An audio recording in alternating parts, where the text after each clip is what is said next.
This hearing of the Committee on Oversight and Accountability will come to order. I want to welcome everyone here today, and I know we also want to welcome Speaker Johnson, who is also in attendance today. Without objection, the chair may declare a recess at any time. I now recognize myself for the purpose of making an opening statement, but first, without objection, Representative Mills of Florida and Representative Miller of Ohio are waived onto the committee for the purpose of questioning the witness at today's hearing. Without objection to order. Good morning. Today's hearing is for the American people who are seeking answers about the attempted assassination of President Trump. A little over a week ago, Americans watched in horror as a shooter attempted to assassinate President Donald J. Trump at a campaign rally in Butler, Pennsylvania. The gunman nearly succeeded. The bullet that struck President Trump's head was less than an inch from taking his life. President Trump survived, but one rallygoer, Corey Comparator, tragically did not. Two others were seriously injured. It was a horrifying moment in American history. The horror was exceeded only by the bravery of the law enforcement agents who threw themselves in harm's way when shots were fired. The bravery of a crowd unwavering in its refusal to panic, and the bravery of a bloody President Trump refusing to run. While we give overwhelming thanks to the individual Secret Service agents who did their jobs under immense pressure, this tragedy was preventable. The Secret Service's protective mission is to protect U.S. and visiting world leaders and safeguard U.S. elections through protection of candidates and nominees. The Secret Service has a zero-fail mission, but it failed on July 13th and in the days leading up to the rally. The Secret Service has thousands of employees and a significant budget, but it has now become the face of incompetence. The committee has a long track record of providing oversight of the Secret Service.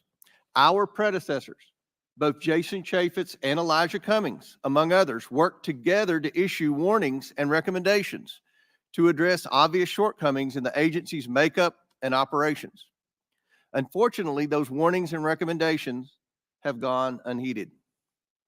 A former president and current candidate for president was shot in the head by a sniper within 500 feet of the podium. This is unacceptable. And we are concerned the Secret Service lacks the proper management to keep protectees safe from bad actors. Americans demand answers, but they have not been getting them from the Secret Service. We are instead learning about new facts about the events surrounding the attempted assassination every day from whistleblowers and leaks. Americans demand accountability, but no one is yet to be fired for this historic failure. Today's witness, Secret Service Director Kimberly Cheatle, is here under subpoena to answer questions about how the agency failed President Trump and the victims who attended the rally in Butler, Pennsylvania. It is my firm belief, Director Cheatle, that you should resign. However, in complete defiance, Director Cheatle has maintained she will not tender her resignation. Therefore, she will answer questions today from members of this committee seeking to provide clarity to the American people about how these events were allowed to transpire. We will ask these questions because the Secret Service and its parent agency, the Department of Homeland Security, have been unwilling to provide answers to the American people. DHS has sought to push this hearing to a different time. Secret Service has suggested the hearing occur without media presence, and both agencies have provided only shallow explanations to Congress about what happened on July 13th. Indeed, DHS and Secret Service's lack of communication with the Oversight Committee required me to issue a subpoena compelling Director Cheatle to attend today, and still DHS requested more time to prepare. It shouldn't take this much time or preparation, Director Cheatle, to tell the truth and to be transparent with the American people. I am thankful to the ranking member, Mr. Raskin, for joining me and insisting that Director Cheatle appear today. God knows the ranking member and I disagree on many things, but that does not matter today.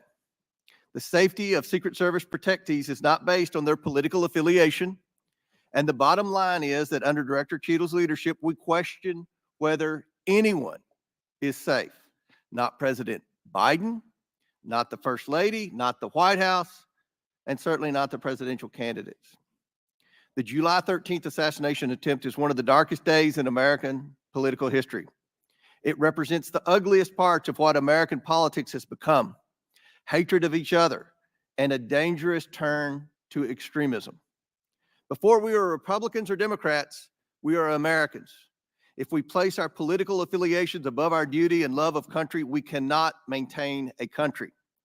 We must ensure our republic is strong, and our republic cannot be strong when our leadership, our elections, our institutions, and our candidates are threatened by extremism and violence. Today, Director Cheatle will answer questions about why she deserves to continue to play a critical role in preserving this country's safety and, at the very least, what led to the catastrophic, deadly events on July 13th in Butler, Pennsylvania. Again, I do not believe Director Cheatle deserves to maintain her position as head of the Secret Service, but members of the American people will make their own decisions based on her answers today. I urge Director Cheatle to be transparent and forthcoming in her testimony today. Americans deserve no less. We have a duty to find out how this happened and to ensure it never happens again. I now yield to Ranking Member Raskin for his opening statement.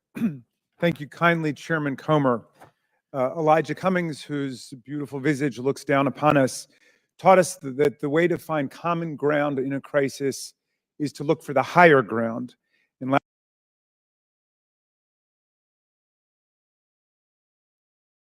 Affirmative. Thank you. We certainly appreciate you being here today and look forward to your testimony. We normally limit testimony to opening statement to 5 minutes, but take all the time that you need. Obviously, the rules that we will abide by: when you're finished with your statement, we will then turn to questions.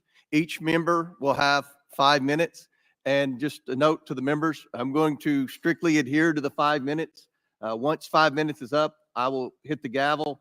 If the director is in the process of answering a question, we'll certainly let her finish her answers, and then we will move on. We're going to have about 100% attendance here today, plus a few additional add-ons. So this will be a very lengthy hearing, and we want to make sure every member gets their 5 minutes uninterrupted to be able to ask these important questions in this very bipartisan hearing today.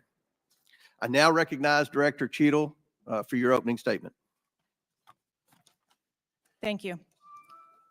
Good morning, Chairman Comer, Ranking Member Raskin, and distinguished members of the committee.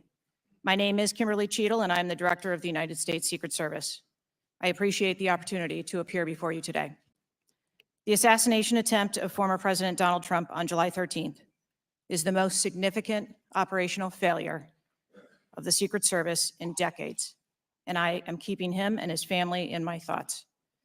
I would like to offer my sincerest condolences to the family of Corey Comparator, a former fire chief and a hero who was killed in this senseless shooting. I would also like to acknowledge those who were injured in Butler, David Dutch and James Copenhagen, and I wish them a speedy recovery. I would be remiss if I did not also extend my condolences on the passing of your colleague, Congresswoman Sheila Jackson Lee. Ms. Jackson Lee was always engaged in the oversight of the Secret Service, and her passing is a great loss to this body. The Secret Service's solemn mission is to protect our nation's leaders. On July 13th, we failed. As a director of the United States Secret Service, I take full responsibility for any security lapse of our agency. We are fully cooperating with ongoing investigations. We must learn what happened, and I will move heaven and earth to ensure that an incident like July 13th does not happen again. Let me state unequivocally, nothing I have said should be interpreted to place blame for this failure on our federal, state, or local law enforcement partners who supported the Secret Service in Butler. We could not do our job without them. We rely on the relationships built over years of working together to secure events and conduct investigations. Our agents, officers, and support personnel understand that every day we are expected to sacrifice our lives to execute a no-fail mission. As witnessed on July 13th, our special agents shielded former President Trump with their own bodies on stage while shots were being fired, selflessly willing to make the ultimate sacrifice without hesitation. I am proud beyond words of the actions taken by the former president's detail, the counter sniper team who neutralized the gunman, and the tactical team who was prepared to act. I will be transparent as possible when I speak with you, understanding, though, at times that I may be limited in providing a thorough response in this open setting due to associated risks with sharing highly sensitive protective methodologies. I do not want to inadvertently provide you today with inaccurate information. Since January 1st, 2024, the Secret Service has successfully secured over 7,500 sites. Every protective advance comes with its own set of challenges and requires a customized mitigation strategy, including specific assets. Security plans are multi-layered, providing 360 degrees of protection. These layers include personnel, technical, and tactical assets, which are a force multiplier for our protective posture. During every advance, we attempt to strike a balance between enabling the protectee to be visible and our protective requirements to be secure. I know this because I have spent 29 years in this agency. I came up through the ranks. I've secured events for every president since President Clinton, supervised on Vice President Cheney's detail, led our training center, oversaw all of the investigations and protective visits in the state of Georgia, supervised on Vice President Biden's detail, and the agency's entire protective mission during the Trump administration. The comprehensive advance process involves collaborative planning between our Secret Service, the protectee's staff, local law enforcement partners, and the level of security provided for the former president increased well before the campaign and has been steadily increasing as threats evolve.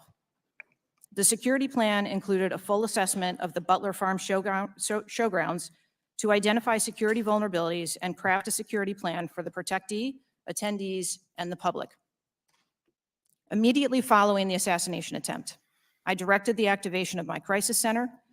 I assembled my executive team to begin surging more protective resources to the former president and to ensure the wellness of our people post-incident, all while securing an active crime scene. I immediately ordered a reevaluation of the Republican National Convention security plan, and I increased the security posture in the National Capital Region for all permanent protectees and sites. At the same time, I initiated a mission assurance investigation within our agency. I have instructed my team that all necessary resources will be dedicated to investigating these matters. We will not rest until we have explored every option, and we will leave no stone unturned. But I want to be clear, I am not waiting for these investigations to be completed prior to making changes. Over the past 2 weeks, we successfully led the planning and execution of the 75th NATO Summit and the Republican National Convention. Over the next few months, we will implement security plans for the Democratic National Convention, the United Nations General Assembly, and have already begun planning and coordinating the 2025 inauguration. It is now more important than ever for the men and women of the Secret Service to remain resilient and to focus on what is necessary to carry out our critical mission. Our agency needs to be adequately resourced in order to serve our current mission requirements and anticipate future requirements. The Secret Service currently protects 36 individuals on a daily basis, as well as world leaders who visit the United States, like Israeli Prime Minister Benjamin Netanyahu, who arrived in Washington, D.C. today. The coming years will bring an unprecedented heavy protection tempo. I have no doubt that the processes that I have implemented during my tenure as director, in addition to my nearly 30 years of experience in this agency, have positioned the Secret Service to be stronger. Our mission is not political. It is literally a matter of life and death, and the tragic events on July 13th remind us of that. I have full confidence in the men and women of the Secret Service. They are worthy of our support in executing our protective mission. I will now answer any questions that the committee may have. Thank you very much, Director Cheatle. We'll now begin our 5 minutes questions, and I will begin. Just for the record, the Secret Service has an annual budget of around $3.1 billion, and I believe around 8,000 employees. Is that correct? Yes, sir. Obviously, there were many security failures on the day of the attempted assassination and leading up to that day. Let's start with the building that the shooter used to shoot President Trump from. At any point Saturday, did the Secret Service have an agent on top of that roof? Sir, I'm sure as you can imagine that we are just 9 days out from this incident, and there's still an ongoing investigation. And so I want to make sure that any information that we are providing to you is You factual. can't, okay. Why did the Secret Service not, can you answer why the Secret Service didn't place a single agent on the roof? We are still looking into the advanced process and the decisions that were made. Okay, wasn't that building within the perimeter that should be secured? Do we agree with that? The building was outside of the perimeter on the day of the visit. But again, that is one of the things that during the investigation, we want to take a look at and determine whether or not other decisions should have been made. One of the things that you said, I believe in an interview, that there wasn't an agent on the roof because it was a sloped roof. Is that normal? And do you fear that that immediately creates an opportunity for future would-be assassins to look for a slanted roof? I mean, this is a huge question that every American has. Why wasn't a Secret Service agent on the roof? And there have been reports that agents were supposed to be on the roof, but it was hot that day and they didn't want to be on the roof. Can you answer any of those questions, Director? So I appreciate you asking me that question, Chairman. I should have been more clear in my answer when I spoke about where we place personnel in that interview. What I can tell you is that there was a plan in place to provide overwatch, and we are still looking into responsibilities and who was going to provide overwatch. But the Secret Service in general, not speaking specifically to this incident, when we are providing overwatch, whether that be through counter snipers or other technology, prefer to have sterile rooftops. Did the Secret Service use any drones for surveillance that day? So again, I'm not going to get into specifics of that day in itself, but there are times during a security plan that the Secret Service does deploy an asset like a drone. There were reports that the shooter used a drone just a few hours before the rally start time. Is that accurate? I have heard those same reports, and again, am waiting for the final report. Do you know, if you can't answer the question, that's your answer. But can you answer this? Do you know, I'm not asking yes or no, but do you know if the shooter used a drone before the shooting? That information has been passed to us from the FBI. How many Secret Service agents were assigned to President Trump on the day of the rally? Again, I'm not going to get into the specifics of the numbers of personnel that we had there, but we feel that there was a sufficient number of agents assigned. There are reports that several agents assigned to the rally on July 13th were temporary agents not normally assigned to President Trump. Is that accurate? What I can tell you is that the agents that were assigned to former President Trump are Secret Service agents that provide close protection to him, and that was what was actual on that day. How many temporary agents were there that day?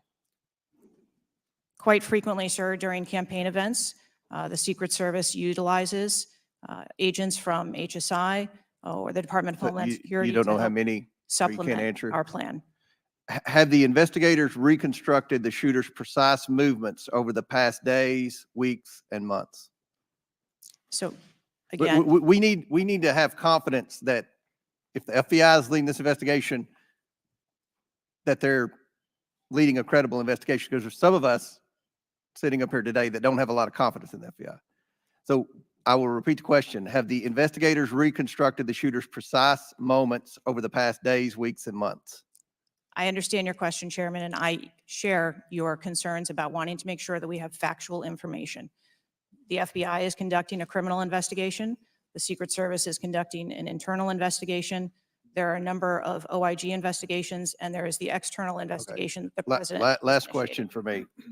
Before July 13th, had the Trump detail requested additional resources? What I can tell you is that for the event on July 13th, the details that were the assets that were requested for that day were given. Okay. My time has expired. Chair now recognizes Ranking Member Raskin for 5 minutes. Thank you, Mr. Chairman. It's been reported that before former President Trump got safe, but now that's not even clear. Mr. Chairman, I yield back to you. Gentleman yields back. Chair now recognizes Chairman of the House Judiciary Committee, Mr. Jordan from Ohio. Thank you, Mr. Chairman. Director, were you guessing or lying? The day after President Trump is shot, Secret Service spokesman Anthony Guglielmi said, quote, "The assertion that a member of the former president's security team requested additional security resources that the U.S. Secret Service or the Department of Homeland Security rebuffed is absolutely false." The next day, Secretary Mayorkas said, "That is an unequivocally false assertion. We had not received any request for additional security measures that were rebuffed." But 5 days later, the Washington Post said this: "Top officials repeatedly rejected requests from Donald Trump's security detail for more personnel." The next day, the New York Times said this: "Mr. Guglielmi acknowledged that the Secret Service had turned down some requests for additional federal security assets for Mr. Trump's detail." So which is it? Because both statements can't be true. Were you guessing or lying when you said you didn't turn down requests from President Trump's detail? Neither, sir, and I appreciate the question. Well, what were you doing? Because those statements don't jive. So what I can tell you is that for the event in Butler, there were no requests that were denied. As far as requests, Well, maybe they got tired of asking. Maybe you turned them down so darn much, they said, not worth asking. How many times did you turn them down ahead of that? I think that it is important to distinguish between what some people may view as a denial of an asset or a request. Well, is does Mr. not- Guglielmi your spokesperson? He said he acknowledged the Secret Service had turned down some requests. I'm asking how many? A denial of a request does not equal a vulnerability. Well, tell me what it is. There are a number of ways that threats and risks can be mitigated with a number of different assets, whether that be through personnel, whether that be through technology or other resources. Well, tell the committee which it was. They asked for additional help in some form or another. You told them no. How many times did you tell them no, and what'd you tell them no to? Again, I cannot speak to specific incidents, but I can tell you in general terms, the Secret Service is judicious with their resources based on, What does some requests mean? How many times? Some indicate requests is plural. So more than once they asked for additional help and you turned them down. What did they ask for and how many times did you turn them down? Pretty basic questions. so again, without having all of the details in front of me, sir, what I can tell you is that there are You times. didn't get briefed on how many times you turned down the Trump detail when they asked for additional help? I'm sorry. You didn't get briefed on that before you came to this hearing, knowing you were going to get asked that question? What I can tell you is that in generic terms, when details make a request, there are times that there are alternate ways to cover off on that threat or that risk. But that's not what he said. He said they were denied certain requests, some requests. This I- is your spokesperson, not me talking. This is the Secret Service talking. I And, understand. and what a change from absolutely false, unequivocally false to, oh, by the way, there were some times where we didn't give them what they wanted. That's a huge change in 5 days. And the fact that you can't answer how many times you did that, that's pretty darn frustrating, not just for me, but for the country. I hear your frustration. Let me ask you this. Were any of those requests denied to President Trump's detail after you knew about the Iranian threat? What I can tell you, again, I don't know the specifics, is that there are times when we can fill a request. It doesn't necessarily have to be with a Secret Service asset or resource. We can fill that request with locally available assets. You and spoke to anyone at the resources. White House since July 13th? Yes, I have. Who'd you talk to? I have briefed the president and the vice president. Talk to the First Lady? No, I have not. Talk to the White House staff? Anyone in the White House communications? No, I have not. Have you talked to the counter sniper who took the shot that took out the bad guy? Yes, I have. And can you tell us about that conversation? I would not want to reveal conversations that I've had with my employees. But that's exactly the kind of information the American people want to know. American people who pay your salary. I understand this is an ongoing investigation, and I Who's want all to be doing the cautious. investigating at Secret Service? I know the Inspector General, but is there also an internal investigation in addition to the Inspector General? We are conducting a mission assurance investigation internally, yes. You know what it looks like, Director? It looks like you won't answer some pretty basic questions. It looks like you got a 9% raise and you cut corners when it came to protecting one of the most important individuals, most well-known individuals on the planet. A former president, likely the guy who's going to be the next president. Looks like you guys were cutting corners. That's what it looks like to me. Is that true? I am here today because I want to answer questions, but I also want to be cautious. You might want to, but you haven't answered. I don't think you've answered one question from the chairman, the ranking member, or me. Well, we got a lot of other people asking. We'll see if your record improves. But right now, you haven't answered, I don't think, any questions. I yield back. Gentleman yields back. Chair now recognizes Ms. Norton from Washington, D.C. Thank you, Mr. Chairman. In the summer of 1963, as a law student, I traveled to the South to work in the civil rights movement. When I arrived in Jackson, Mississippi, I was met by a civil rights activist who showed me around town and tried to convince me to work in Jackson that summer. I recall talking with him and his wife about the raw atmosphere in Jackson. Later that day, he took me to the bus station for my trip to my assignment. That night, he was assassinated outside his home. His name was Medgar Evers. I condemn the political violence. It is a threat to democracy. I want to discuss one of the roots of political violence, guns. For years, Republicans, including a member of this committee, have introduced legislation and amendments to repeal or block the District of Columbia gun violence safer or less safe if more people could carry handguns in DC. I think, again, as I stated, ma'am, we want to make sure that we provide a safe environment for all of our protectees, and whatever measures we would need to put in place for a secure site, we would do so. I yield back. Gentlelady's time's expired. Chair now recognizes the chairman of the House Intelligence Committee, Mr. Turner from Ohio. Director Cheatle, your opening statement indicates that the Secret Service constructed a security plan for the site in Pennsylvania. I'm assuming that security plan would also include the security footprint for the site, but it also would be based upon a threat assessment for the threats associated with Donald Trump and the crowd in attendance. Would it not include a threat assessment? Yes, it would. So that threat assessment, as we know, basically would have started with, there's a generalized threat against Donald Trump because he is a presidential candidate. Then it would have gone to, he's a former president and he gets security coverage just as Bush, Clinton, Carter, and Obama do. And then you also have the heightened political environment. Even for those, it's clear that the security footprint, that the threat assessment was insufficient, which permitted then a 20-year-old to actually enter with a weapon and shoot Donald Trump. But I want to ask you about two other aspects of the threat assessment. It is known and public that Iran is a threat risk for Donald Trump. They're a threat risk for John Bolton, former Secretary of State Pompeo, and Donald Trump, because they have indicated they want to assassinate them as a result of retaliation for the killing of Soleimani. That is both for Iran a generalized threat. They're targeting these individuals, but also most recently a specific threat to Donald Trump himself. Now, I want to enter into the record by UC a Department of Justice Public Affairs release, a CNN article, an article from Fox News, and an article from CBS, all of which acknowledge Without objection to order.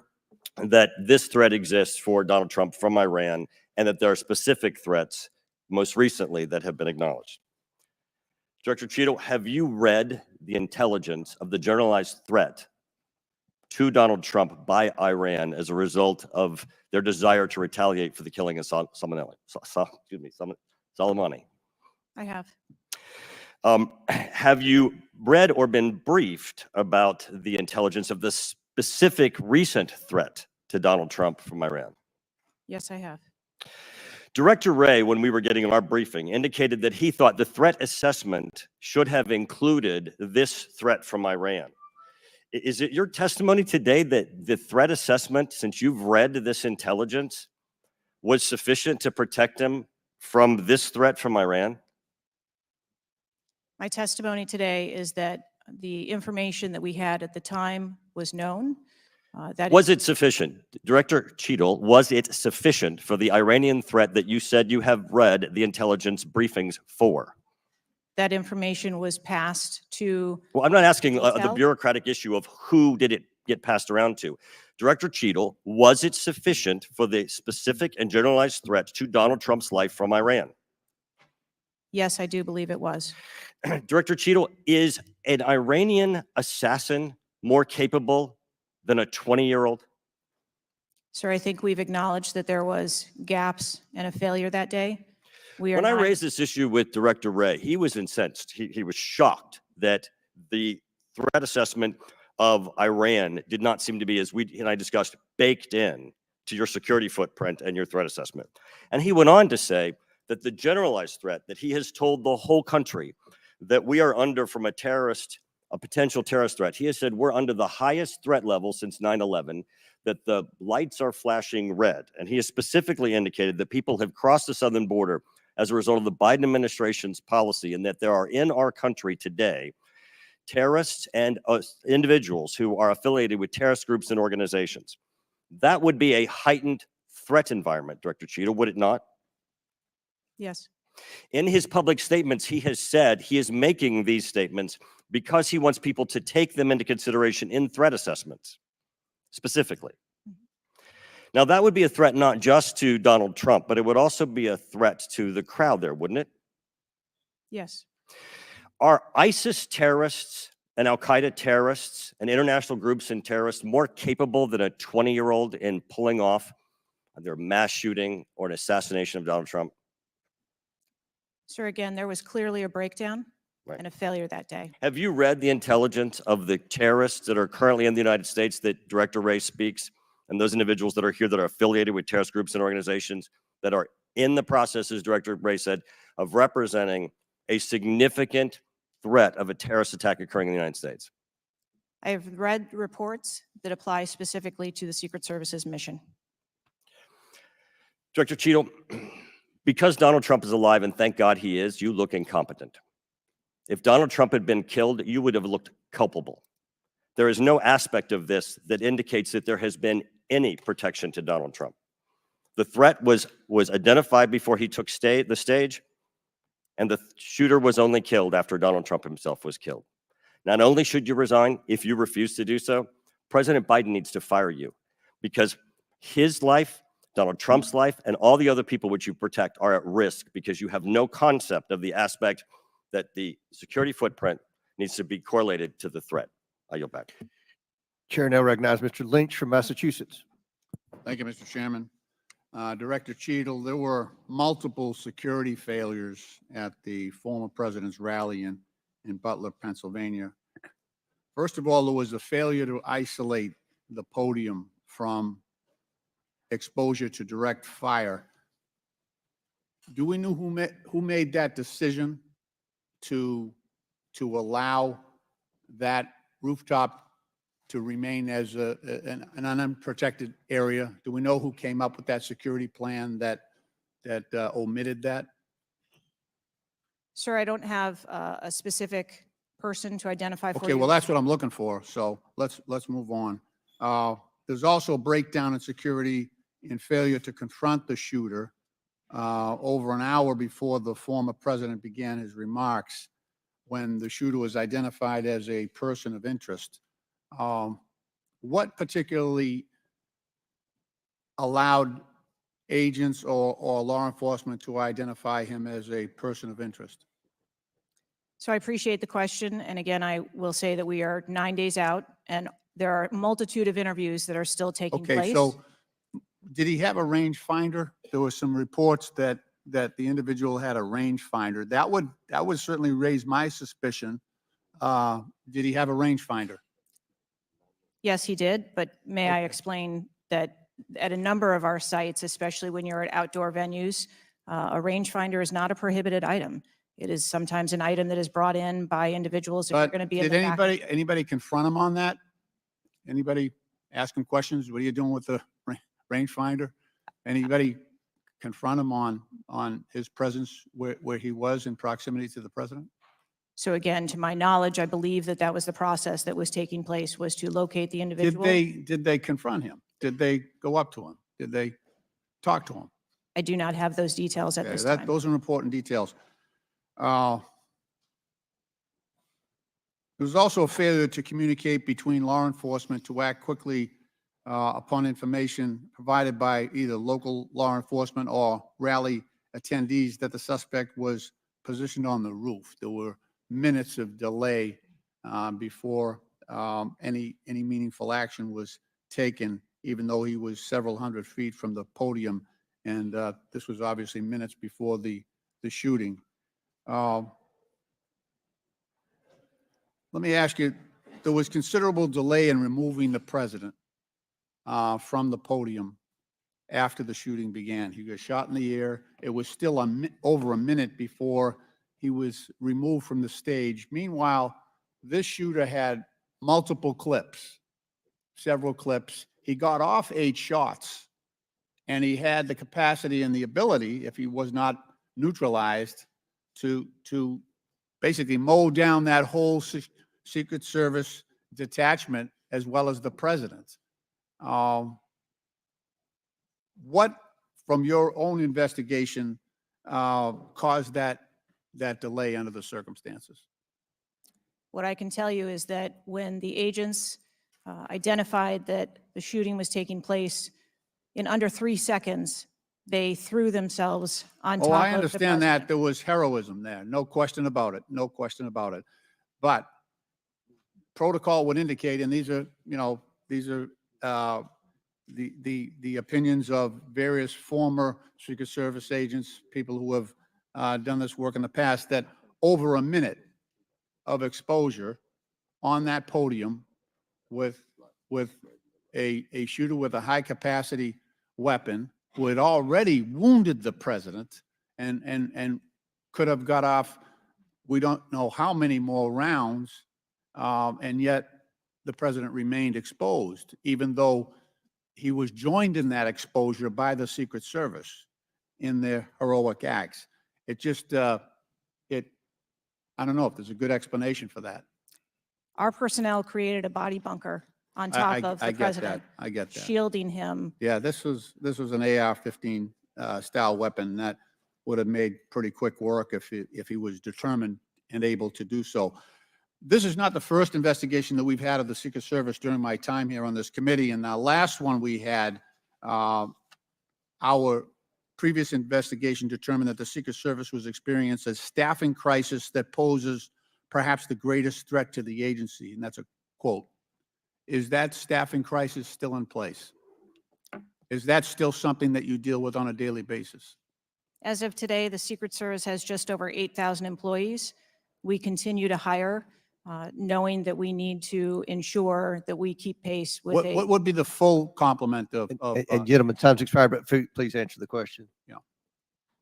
I'm sorry. what would be the full complement that you're looking for? You've got 8,000, and how many would be a full complement for the service? So we are still striving towards a number of 9,500 employees approximately in order to be able to meet future and emerging needs. Okay, thank you, Mr. Chairman, for your courtesy. I yield back. Chair recognizes Dr. Fox from North Carolina. Thank you, Mr. Chairman. Director Cheatle, what grade would you give the Secret Service's performance in Butler, Pennsylvania on July 13? As I've stated, ma'am, this was clearly a failure. I would grade the agents and officers who selflessly threw themselves in front of the president and neutralized the threat an A. I think that we need to examine the events that led up to and prior to that day. You stated in 2021 that the Secret Service has a zero-fail mission. It's clear that the events of July 13 show a cascade of failures that cost Corey Comparator his life, nearly cost former president his life, and injured David Dutch and James Copenhaver. When an agency fails spectacularly at its mission, those responsible must be held accountable, and the problems must be fixed so they cannot happen again.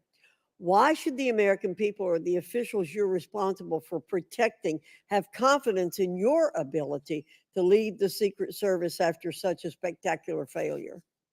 I appreciate the question, and I am committed to finding answers so that we can make the agency stronger after this. You said on July 15 that the buck stops with me.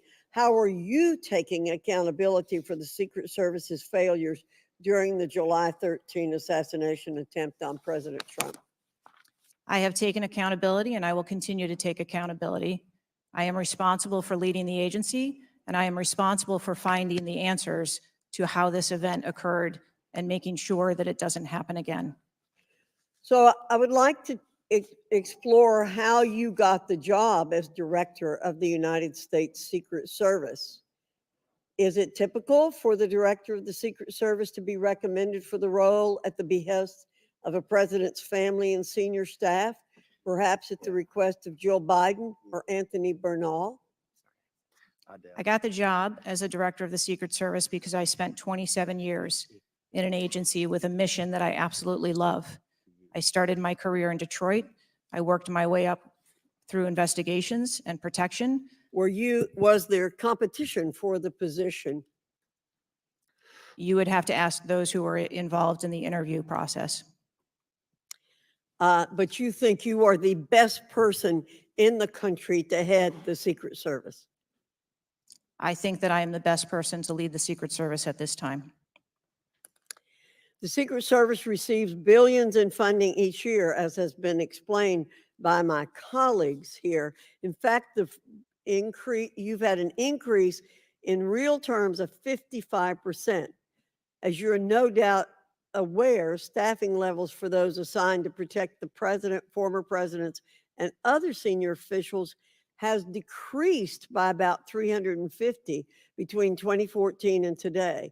Clearly, a lack of financial resources not to blame for the staffing shortage.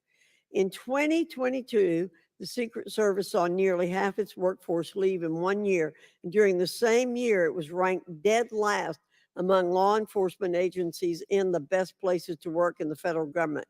Can you explain why your agency was so poorly rated and why so many staff left in just 1 year? So with all due respect, I dispute the statistic of half of the employees leaving in 2022. I think that has been inaccurate data that's been reported out there. But what I can tell you is, as I have returned as the director of the agency, we have had an increase in hiring and staffing and an increase in resources. And we are committed to continue to hire so that we can be staffed appropriately to meet the dynamic mission that we have. Well, you may want to dispute it, but it's out there.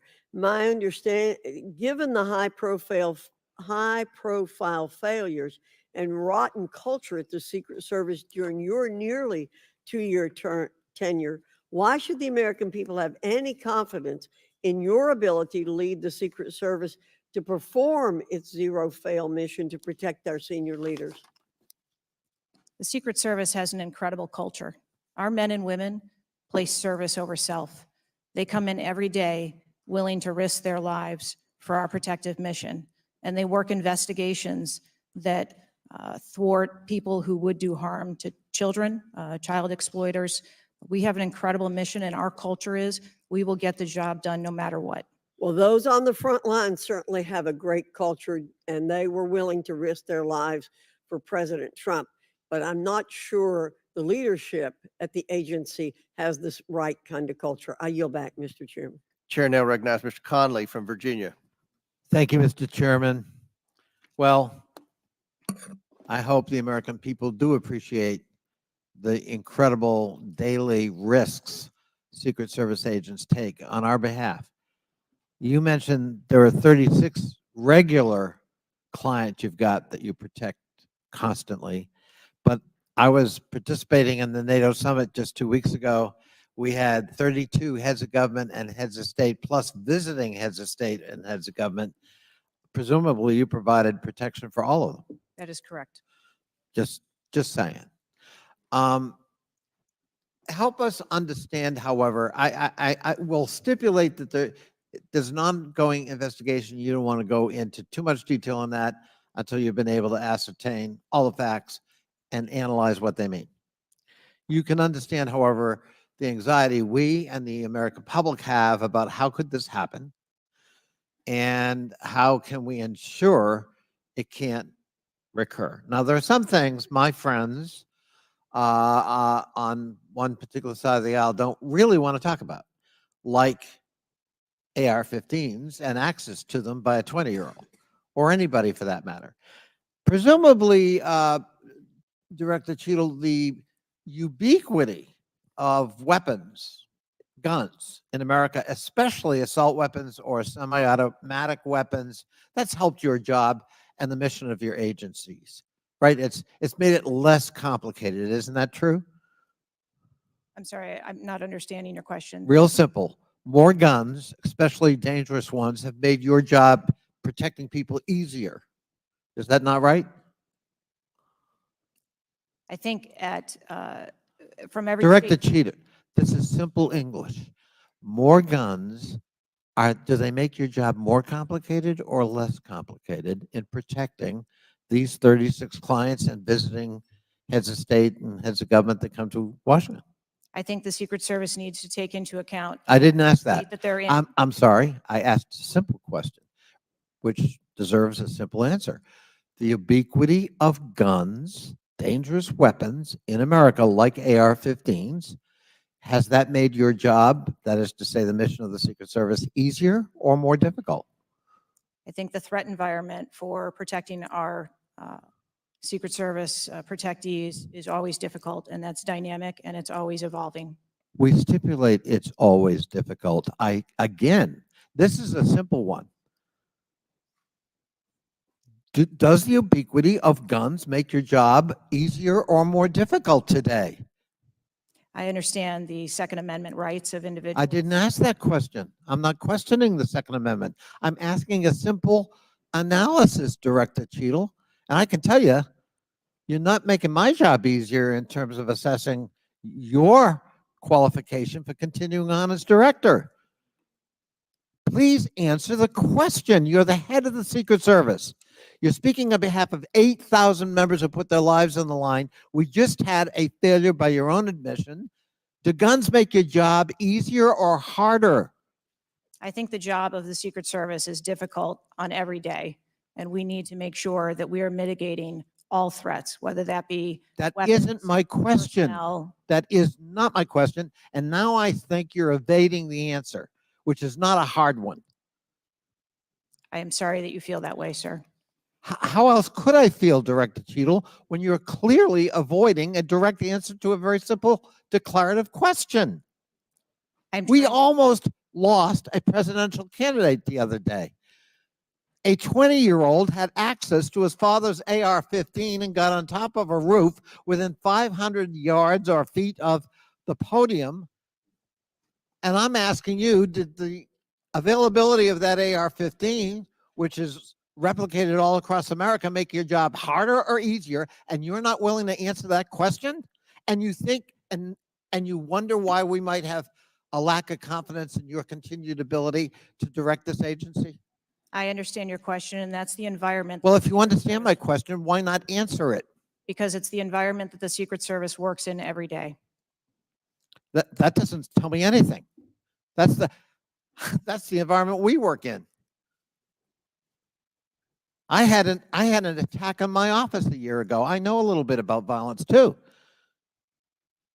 He came to kill me. When he couldn't, he beat one of my staffers 8 times with a baseball bat on the head. We live with the threat of violence. But a simple answer from the director of the Secret Service would be helpful. And I'm sorry you've chosen to evade it. I yield back. Chair, now recognize Mr. Grofman from Wisconsin. Thank you.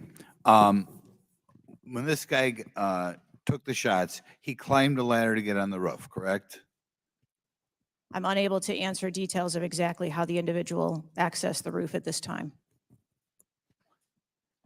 Do you know when if he did use the ladder, do you know when the ladder was placed there? Was the ladder there 2 days before, just the night before? Do you have any information at all as to when the ladder got there?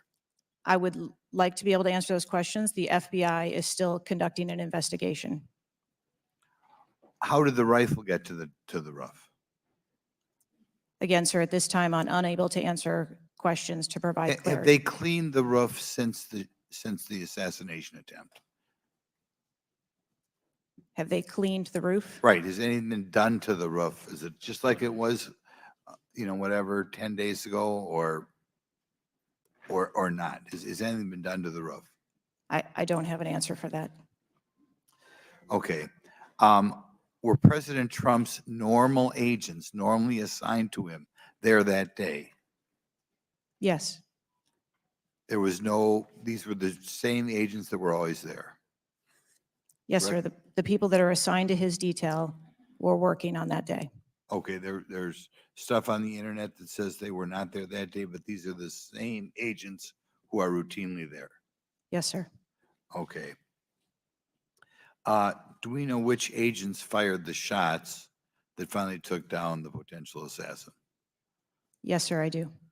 Can you give us those names or background of those agents?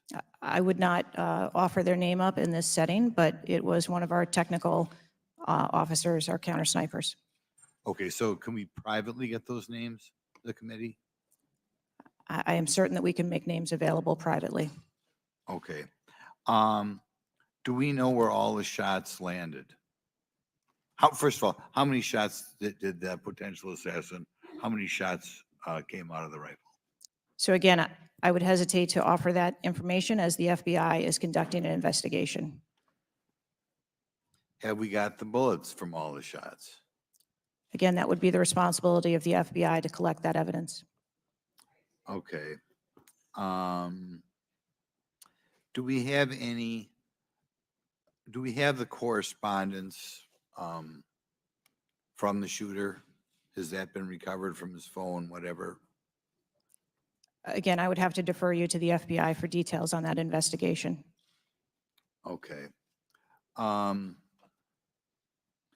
You've spent some time trying to change the makeup of the Secret Service. Okay, you feel there are whatever, too high a percentage are men. Does this affect at all who you are hiring for the Secret Service? I've spent my time as the director trying to increase the number of people that we hire in the Secret Service so that we have the best and the brightest, and that's been my concentration as the director. Okay, you ever not hiring men because of your desire to hit certain targets? I am hiring the best qualified candidates that put in an application that want to work for our great organization. Okay. Next question. The shooter obtained a direct sight of President Trump from the position on the rooftop. I assume that is not something that should ever happen. It should never happen. Do you want to elaborate a little on how that happened, or what you wish you had done differently, or would do differently next time there's a Trump rally? Again, sir, the facts of this particular event are still unfolding. 9 days, there have been a number of reports that have been out there. So I do not want to provide information that perhaps would contradict something that has been erroneously reported or is not factual. But there clearly was a mistake, and we will take every effort to make sure that this never happens again. Could you elaborate why you want 1/3 of the Secret Service to be women? I've never stated that I want 1/3 of the Secret Service to be women. 30% or something? You had some target, no? Okay, Well, gentlemen, yield. I'll yield. What was, Director, what was erroneously reported? You said, to Mr. Grothman's question, you said something was erroneously reported. What are you referring to? I'm referring to their, His question was in the context of the shooter using a ladder to get on the building. What was erroneously reported? Because you won't tell us anything, but you'll tell us something that wasn't reported accurately? I'm saying, sir, that there have been a number of reports that are out there that have been speculation. And until we have the actual facts, I don't want to report anything that would contradict speculation that has been out there. Thank you, gentlemen, for yielding. Chair recognizes Mr. Christian Morte from Illinois. Thank you, Mr. Chair. Thank you, Mr. Ranking Member, for bringing us together this morning. One question I get asked a lot from my constituents is, what can Congress actually do to stop this from happening again? And I'd like to share a graphic from a very recent study conducted by Professor Robert Pape, a world-renowned expert in combating political violence. The graphic shows that 74% of Americans want this Congress to come together to denounce political violence of all stripes. And you can tell it's across party lines. I commend the chair and ranking member for putting out the statement the other day condemning political violence. And to further this effort, I'd like to ask all my colleagues to join Dr. Brad Wenstrup and me in introducing a resolution that we think can secure unanimous House passage in deploring and condemning political violence. And we will be circulating that resolution shortly. Director Cheatle, as you know, the shooter began shooting at 6:11 p.m. Eastern on July 13th. NBC reported that at 5:51 p.m., 20 minutes before the shooting began, the state police informed the Secret Service of their concern. Now, the rally was not paused at that point, correct? No, And according to NBC, just 2 minutes later, at 5:53 p.m., the Secret Service notified its snipers about the gunman. The rally wasn't paused at that point either, correct? no. Let me show you some video footage by rally goers. If you could play the video on the screen up here. This was taken 2 minutes before the shooting started. If you could turn up the volume. Criminals. We have criminals.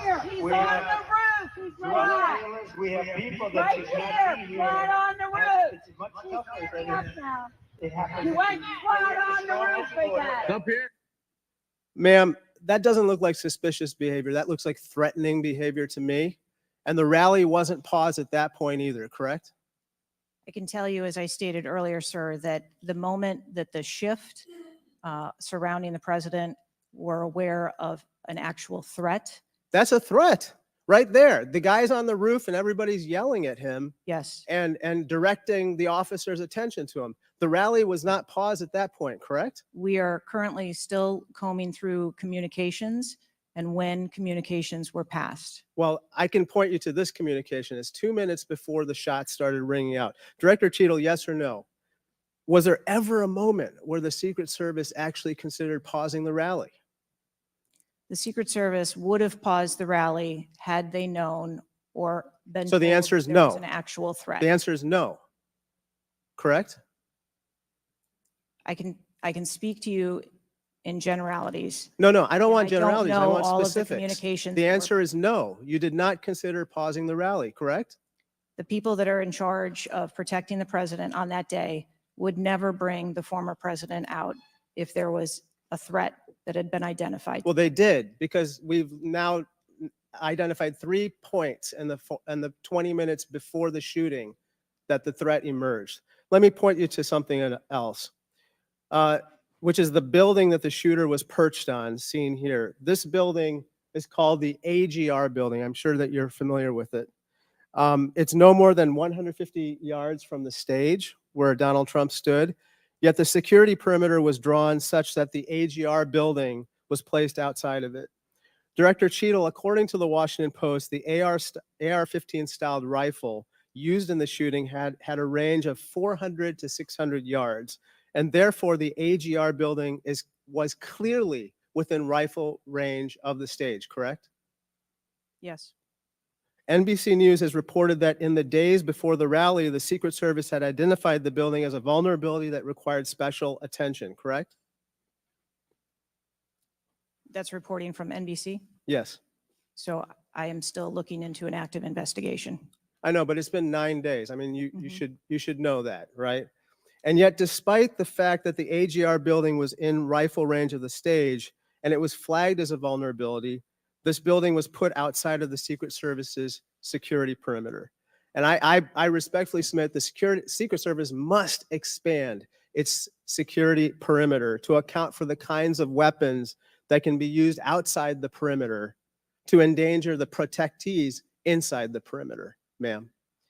Let me turn your attention to some conspiracy theories that have been circulating and ask you to comment on them. First, you have not found evidence that the incident was a staged shooting, right?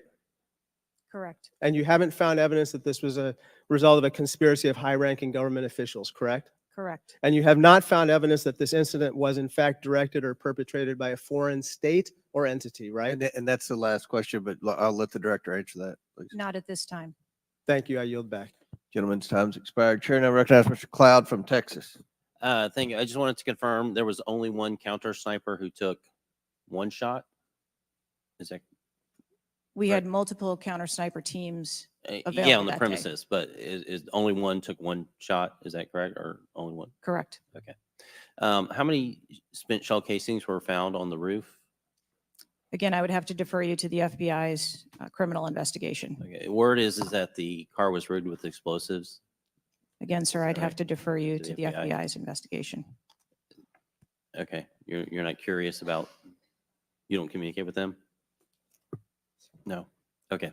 CNN reported that the Secret Service did not sweep the building the shooter was used to shoot President Trump and other attendees. Is that true or false?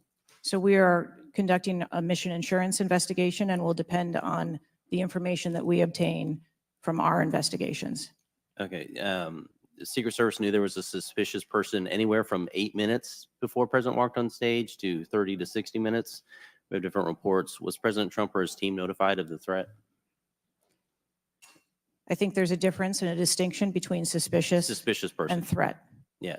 So we are going back and looking at communications to know when the information about a suspicious person was passed to Secret Service personnel. Okay. But was President Trump or his team notified?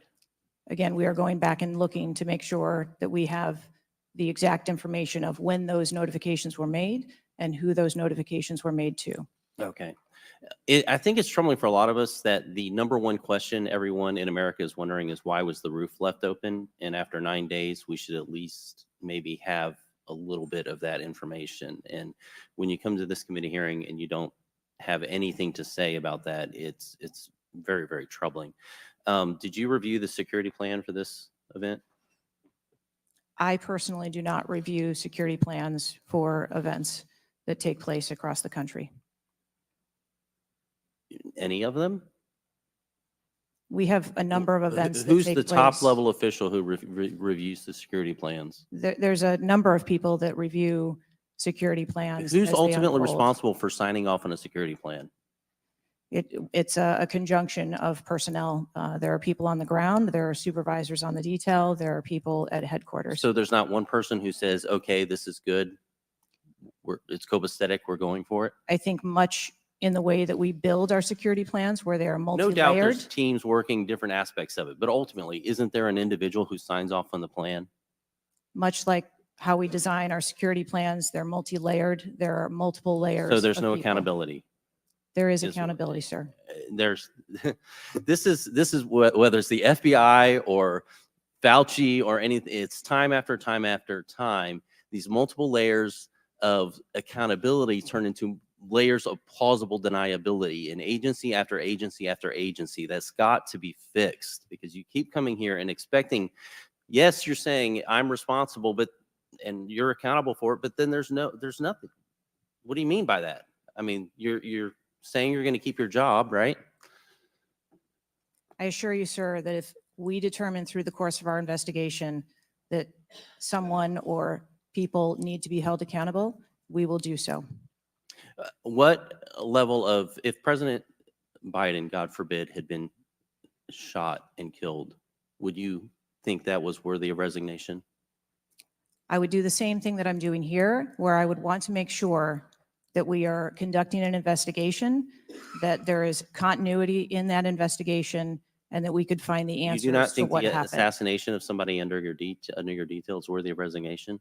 I think that this event was tragic and deserves answers.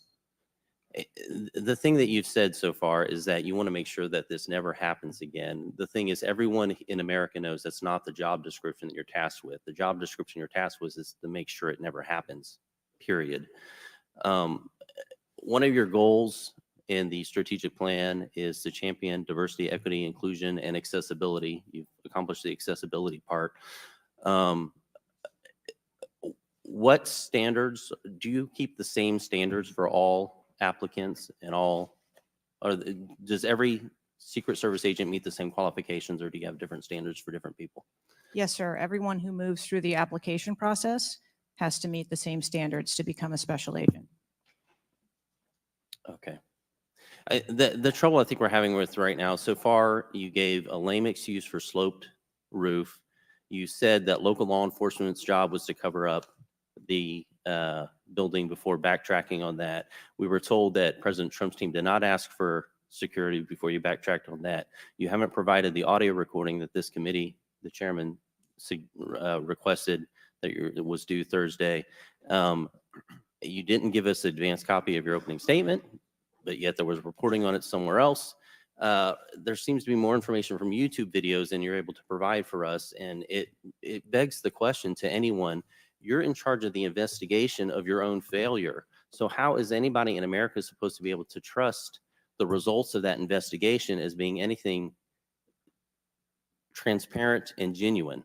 That's the last question, but please feel free to answer the question, Director. Sir, I've been a Secret Service agent for nearly 30 years. I have led with integrity, and I follow our core values of duty, justice, honor, loyalty, and courage. And I am doing that in this case, and I assure this committee that I will provide answers when we have a full and complete report, in addition to cooperating with all of the other investigations that are ongoing. Chair now recognizes Mr. Khanna from California. Thank you, Mr. Chair. I want to thank the chair and the ranking member for convening this hearing on a bipartisan basis. I join them in condemning the horrific assassination attempt on the former president. I am relieved for the sake of the country that he wasn't seriously hurt and that he survived, and my thoughts with him and his family during such a traumatic event. I also want to express condolences to Corey Comprator's family and recognize his heroism in saving his daughter's lives, and to the victims of that awful event. Now, Director Cheatle, would you agree that this is the most serious security lapse since President Reagan was shot in 1981 of the Secret Service? Yes, sir, I would. And, do you know what Stuart Knight did when he was in charge at the time of the Secret Service? Do you know what he did afterwards? He remained on duty. He resigned. He resigned. And Stuart Knight was not a Democratic appointee or a Republican appointee. Look, I'm not questioning your judgment. I just don't think this is partisan. If you have an assassination attempt on a president, a former president, or a candidate, you need to resign. That's what Stuart Knight did. He was a Republican appointee, and he took responsibility. And I think you need to reflect. This is not a question of you. It's a question of the American people. You cannot go leading a Secret Service agency when there is an assassination attempt on a presidential candidate. I would say that about anyone who is running. And so I guess my question to you is, what's the difference between your position and what Stuart Knight did? What I will tell you, sir, is that I am dedicated to finding the answers to what happened. And like every Secret Service agent, we don't shirk from our responsibilities.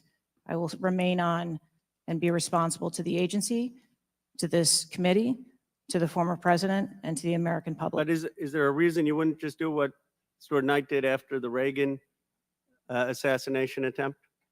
I believe that I provided an answer. There's nothing more that you have to say? I mean, do you really believe at this moment, given how divided the country is and the questions asked, that your service in this role is the best for the nation? I mean, I'm not saying you can't do public service again, you can't do something else again. Do you really genuinely in your heart believe that you being in this role is what's right for America at this moment? I mean, do you think there are people who are Trump supporters who have confidence in you? The one thing that we've got to have agencies in this country that are transcend politics, that have the confidence of independents, Democrats, Republicans, progressives, conservatives. Do you really believe that the majority of this country has confidence in you right now?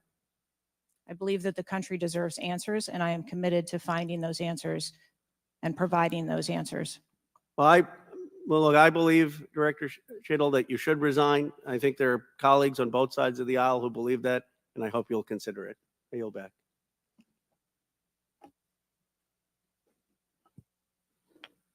Chair now recognizes Mr. Palmer from Alabama for 5 minutes.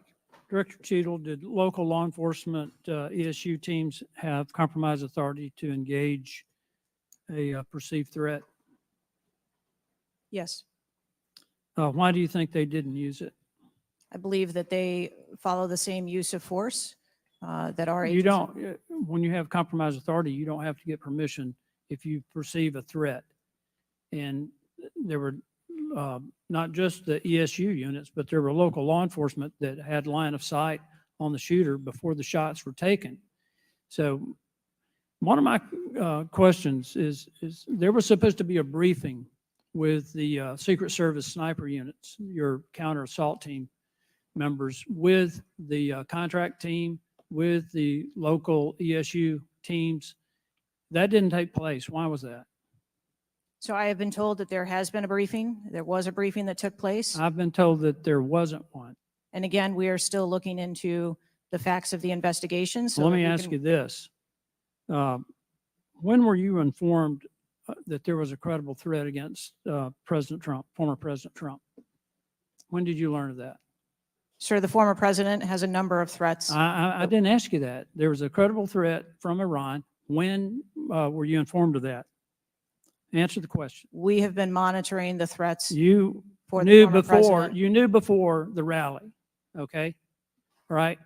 The site security plan is generally drafted by the site supervisor and the site agent, probably out of the Pittsburgh district office. Did they take into account the credible threat against President Trump?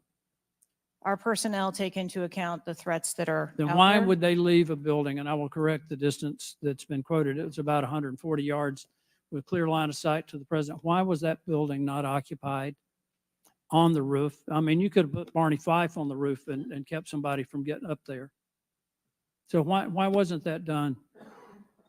The plan that was developed that day encompassed a number ma'am. of security mitigations. The issue is the site supervisor, the site agent, and the special agent in charge, who I think signed off on the plan, did not include that in the inner perimeter, and they didn't have a plan to secure the building. As I understand it, the Butler County ESU unit was situated on the second floor of a building next to that, but they didn't have a clear line of sight of the roof. The angle was too severe. The photograph that was taken of the young man, of the shooter, when he had the rangefinder, was taken at 5:15. It wasn't until 5:38 that photograph was transmitted to the Secret Service sniper units. I don't understand the lack of interoperability here in the communication process. I don't understand why people didn't perceive that as a credible threat. The video that Mr. Christian Morphy had shown there was clearly a credible threat. So how is it that all of these mistakes could be made? How many explosive devices were found on or near the site? Again, I would have to defer you to the FBI. Madam, I believe Details they of were that. in his car, and there, I think there might have been one near a main gas line. It wasn't just the fact that he had a rifle. It was the fact that he had the ability to inflict enormous harm, enormous numbers of casualties had those devices exploded. I want to know also, when your agents conduct a site review, are they fully informed of all of the threats that are being made against the principle that they're protecting?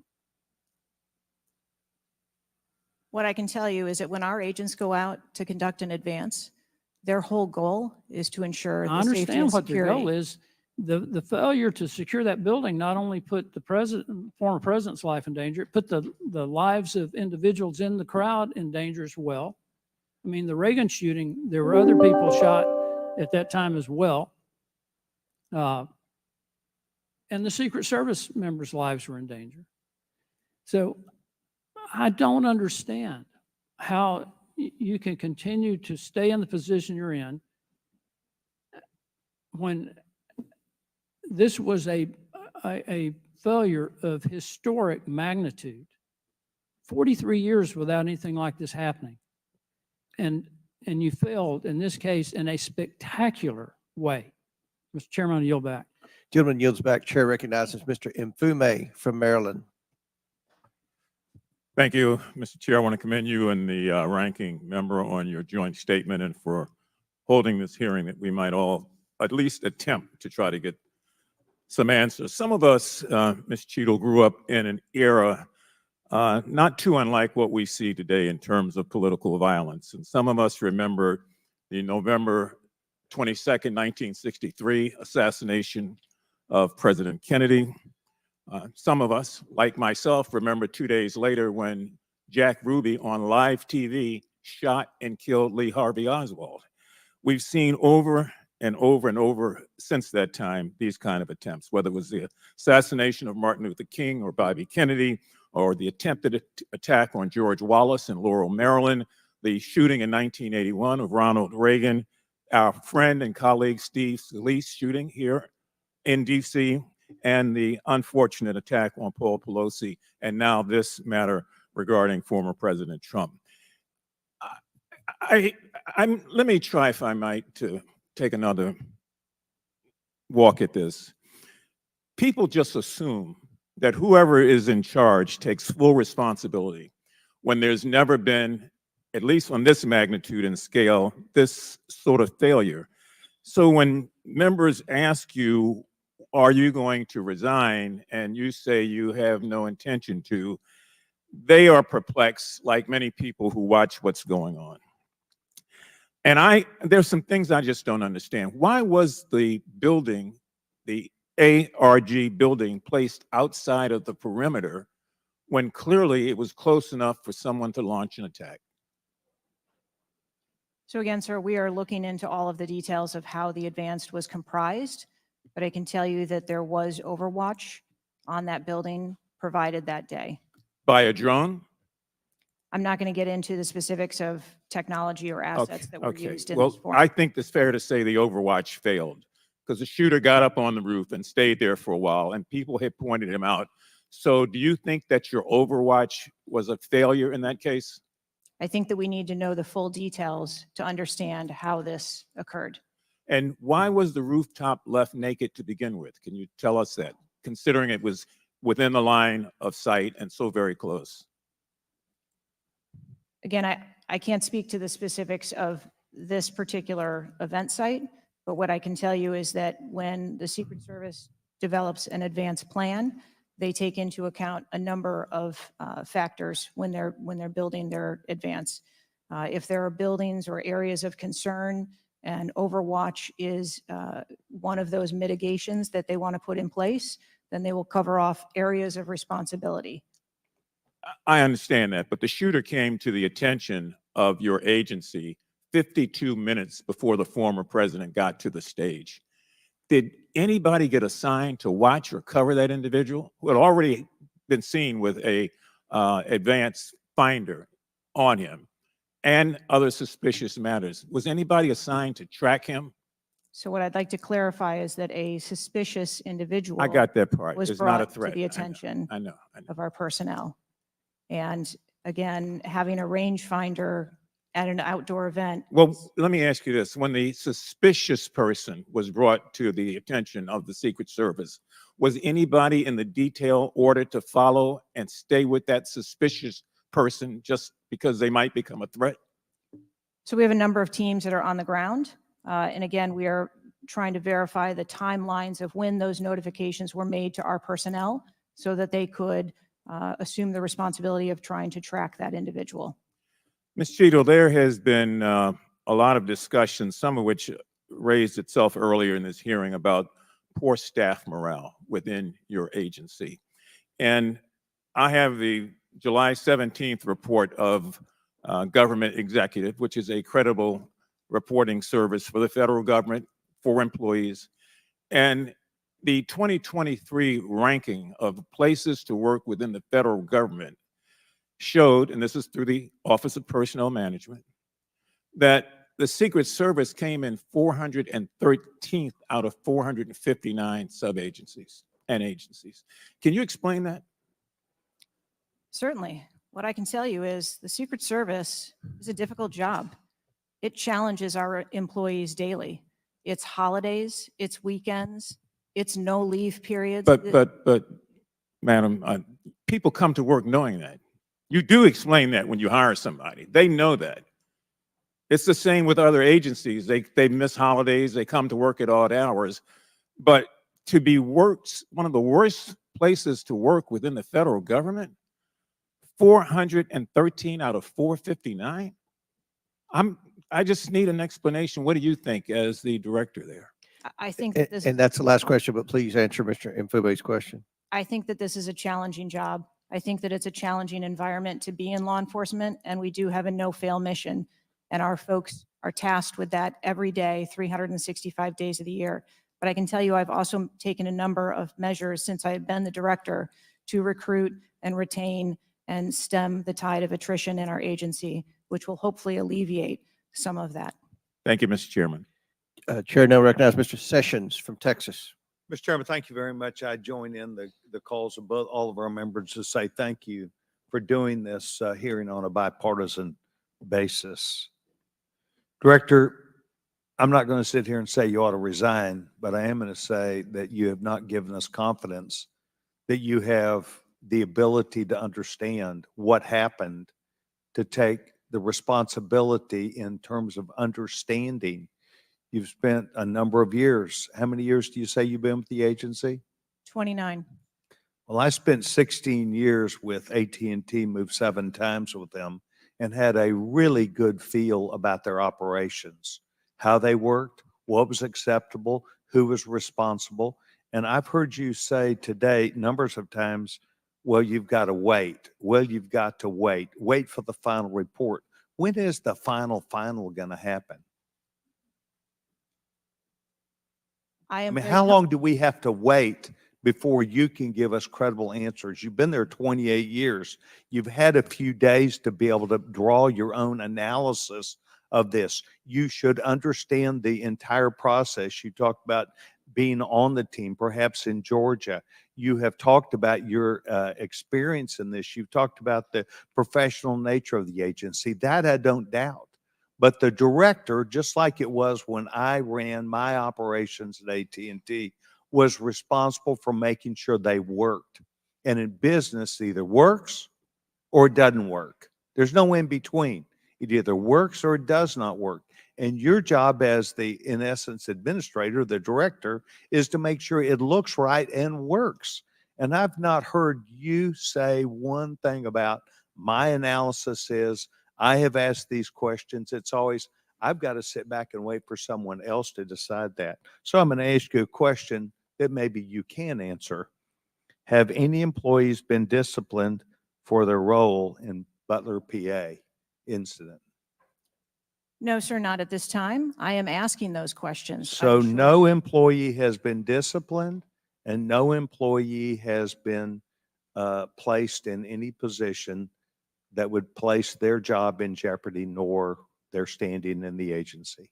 We are still in the process of That's not what I asked. You're the person that runs the place. You're the person that knows right from wrong, good from bad. You've had a number of days and now you come before this committee knowing you're going to be before us and you've got to slough it off to someone else.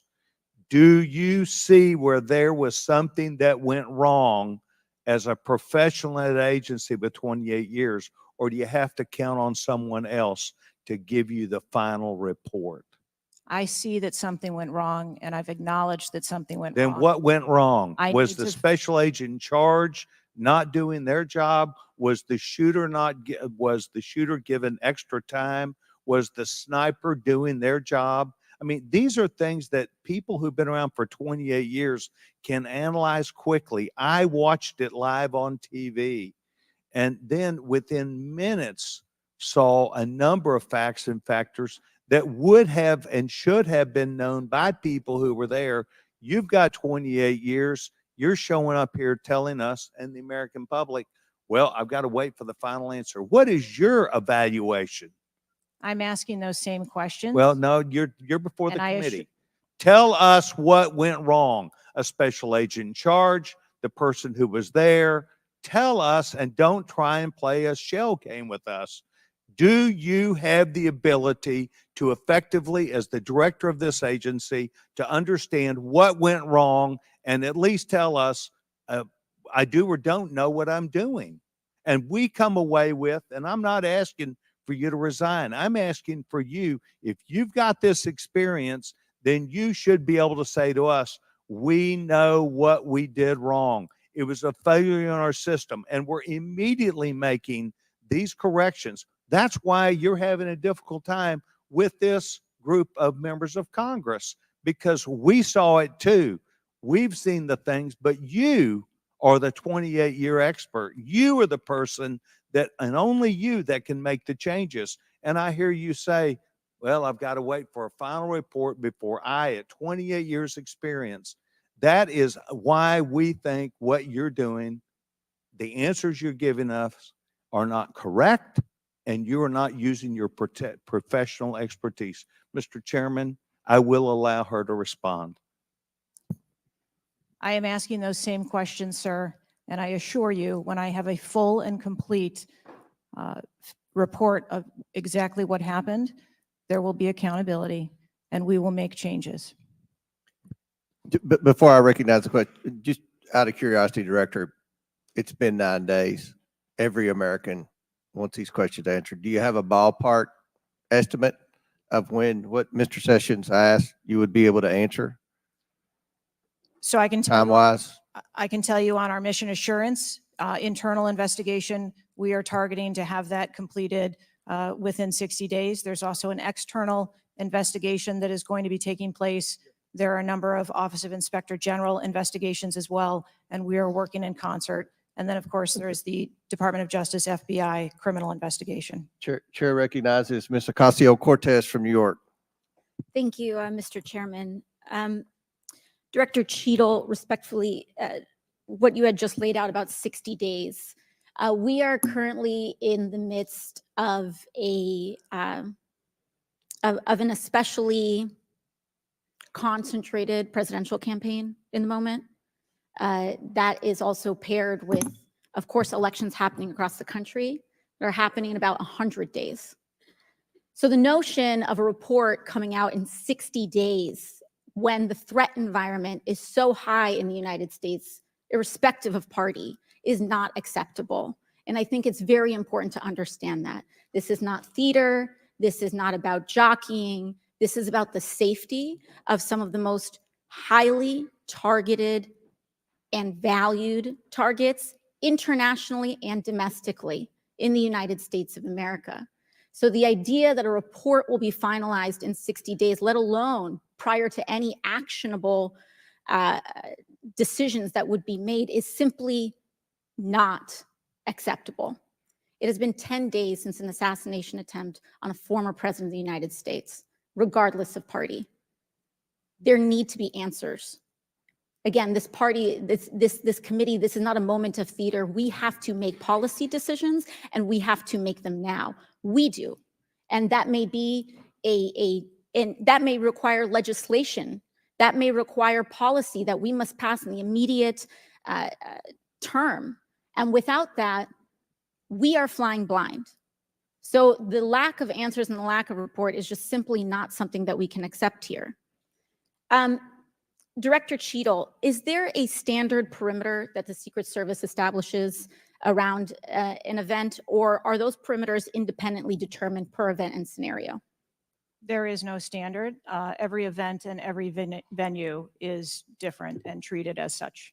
So each event has a different perimeter that is established depending on the logistics of that event. Now, you established earlier that the building upon which the shooter operated from was outside of that established perimeter, correct, for the Butler, Pennsylvania event? It was outside of our secure perimeter, yes. Now, that building was, I believe, 500. How far away was that building from the president? It was approximately 200 yards. 200 yards. Now, the individual used an AR-15 in order to act out his assassination attempt. An AR-15 has a range of about 400 to 600 yards. My question is, why does the Secret Service perimeter Why is the Secret Service protective perimeter shorter than one of the most popular semi-automatic weapons in the United States? There are a number of weapons out there with a number of ranges. Again, an advance was completed. The determination of the perimeter, I'm not going to speak to specifics, but there are a number of factors that are taken into account when we determine our perimeter. Some of it has to do with terrain, some of it has to do with buildings, some of it has to do with assets and resources that are available. And so what I'm hearing is that a perimeter was not established outdoors in an outdoor venue that would prevent an AR-15, which is one of the most common weapons used in mass shootings, from being able to be within the range of Secret Service protection. A perimeter was established, and even though there were buildings that were outside of that perimeter, it wasn't just that building. There were a number of buildings in the area, and there was overwatch that was created to help mitigate some of those buildings. Respectfully, Dr. Cheatle, as well, as a person who has experienced an enormous amount of threat incidents, including incidents that have never been reported publicly, there is a common pattern that happens here, whether it's Secret Service, FBI, Capitol Police, local departments. After a critical security failure, we often hear there will be an independent investigation. That independent investigation gets set up. Usually the expectation is between 2 to 3 months after the incident, and then nothing really occurs from there. The report is usually not satisfactory to the questions that are usually being raised here. And most importantly, corrective action is rarely taken. If I were to state anything that I think is profoundly important, is that we need to have answers to the public. Ideally, I would encourage you and the agency to be more forthright with the members that still have yet to have their questioning, because the public deserves to have full confidence, and the stakes are too high.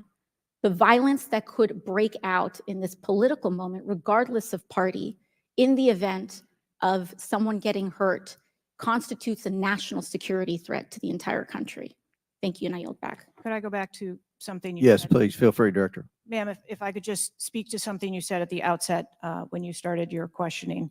I want to assure you and everyone on this committee that I'm not waiting for a report to take action.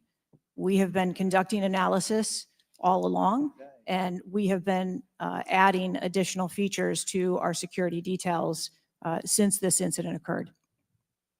And I'd hope you can highlight and illuminate what some of those are in the event of other members questioning as well. Very good. Chair recognizes the gentleman from Arizona, Mr. Biggs. Thank you, Mr. Chairman. I request unanimous consent for that photo to go into the official record. Without objection to ordered. Thank you, Director. Your agency has a no-fail mission, and on Saturday, July 13th, your agency spectacularly failed. The failure resulted in the death of Corey Comparator and serious injury to 2 other rally attendees, David Dutch and James Copenhaver, besides the injuries to President Trump. It is unfathomable that a 20-year-old on the radar of Secret Service and local law enforcement before President Trump went on stage was able to climb onto the roof of a building with a rifle and fire off multiple rounds before he was neutralized. Was Mr. Crooks acting alone? Again, I would have to refer you to the FBI's investigation. Was he just a lone gunman? I would have to refer you to the FBI's investigation for motive. What did the Technical Services Division determine was going to be the event perimeter? Those are questions that we are asking, and we are I mean, you're sitting here today. Come on, Director. Everybody said this. You knew you were going to be asked that question because it's been asked multiple times. So this is an easy one. What did they determine was going to be the event perimeter? So you should know that. I mean, this is not, I got to wait till someone else tells me. What was it? Again, I don't want to speak to specifics of the event. Okay, that took place. this is a specific. I understand. This is a specific that you ought to know. As someone who said the buck stops with me, I'm going to stay in my job. I'm going to give the answers to the American people, and I know what happened, except for you're not going to tell us. And you're not going to tell the American people. And you yourself said in an interview that that foments this notion of conspiracy theories. Guess what? When you sit here and repeatedly tell people, hey, I have to wait, as it frustrated everybody on this committee, guess what? It undermines your credibility and whether you're really going to get to it. So I'm going to ask you again, what did the Technical Service Division determine was going to be the event perimeter? We are still gathering reports. We are interviewing individuals.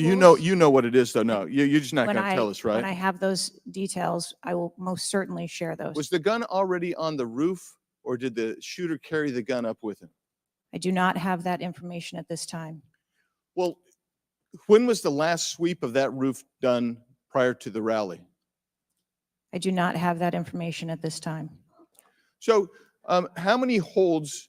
I mean, so most of us here have been in events, and Secret Service has been there. There's been security, and I can't tell you how many times we've said there's going to be a security hold right here.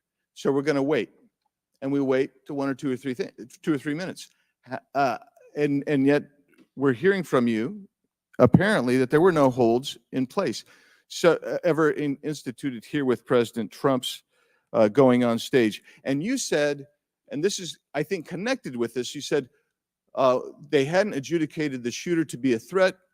He was adjudicated to be a suspicious person, even though we've got some dynamic video that Mr. Krishnamurthy put on the video for us. So I guess my question for you is, and I think you answered this, I just want to see if you're consistent with what you said about an hour and a half ago. What do you do if a suspicious person is identified by the agency? So at a number of our events, it is not unusual. I know it's not unusual. What do you do?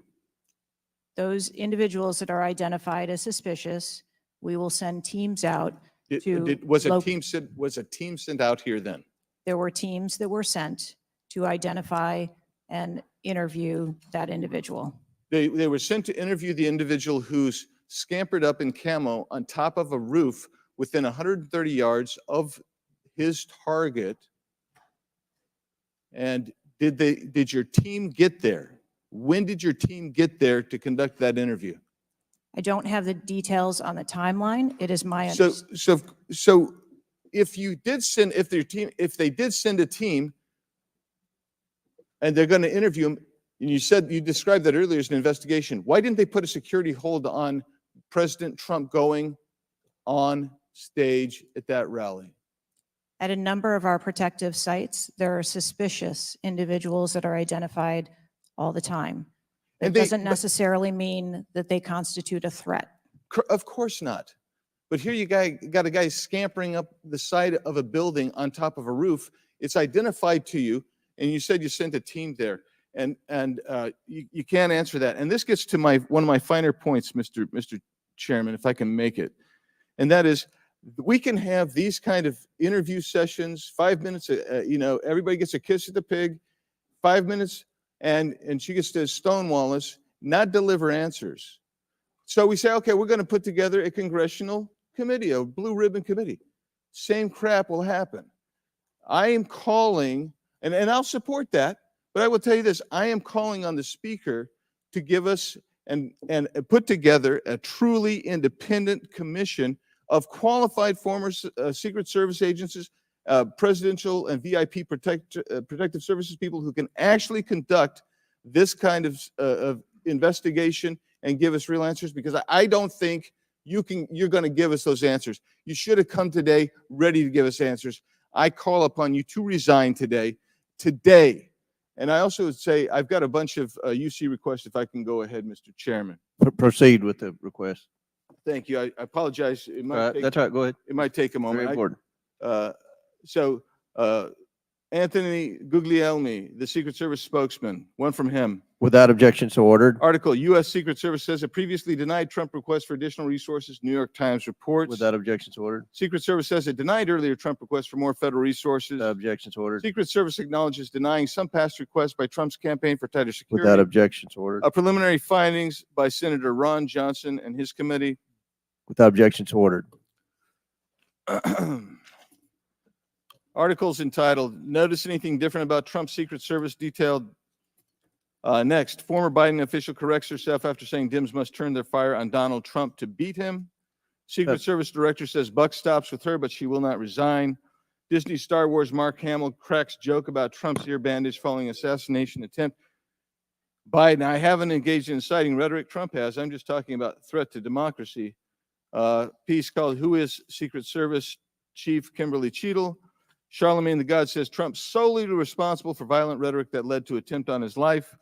Video actress Amanda Seales pushes conspiracy theory Donald Trump assassination trip was staged.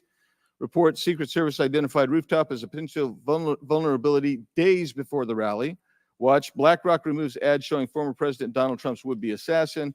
Why does the Biden administration have 100% confidence Secret Service after assassination attempt? Secret Service director, we didn't put snipers on the roof because it was kind of sloped. Here's what Thomas Matthew Crooks did in the days leading up to Trump assassination attempt. Secret Service director under scrutiny for diversity initiatives after Trump assassination attempt. The official story on Trump shooting makes no sense at all. Andrew McCabe says Trump assassination. Mr. Chairman, point of order. I'm happy to assent to all of them. I just so as to facilitate You don't want me our to read, proceedings. is it too tedious? Well, we're not even really hearing them anyway. So if we could, Is it, it's up to you, Mr. Chairman. You would like me to I'll slow it down. I was probably going too fast. Secret Service's explanations for security failures ahead of Trump assassination attempt are not adding up. U.S. reportedly received intel of Iranian plot to assassinate President Trump. What WTH? Secret Service now saying that they didn't put any agents on the roof because slight slope was too dangerous. Report, U.S. officials received intel of Iranian plot to assassinate Donald Trump before Crook's attempt. Exclusive GOP rep Cloud. Homeland Security Agency is interfering in House's assassination investigation. Why Trump's raised fist after surviving assassination attempt is triggering the liberal media. Questions swirl over the security lapse at Trump rally, reviving old concerns about Secret Service. Secret Service scrambles to shift blame after Trump shooting as backlash hits hard.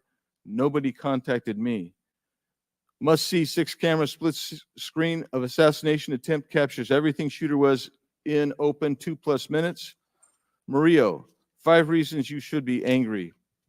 Breaking, shooter spotted up to 30 minutes before firing, reported multiple times. Pictures taken, no one stopped him. Cheatle calls the 30 minutes between noticing and neutralizing shooter a very short period of time.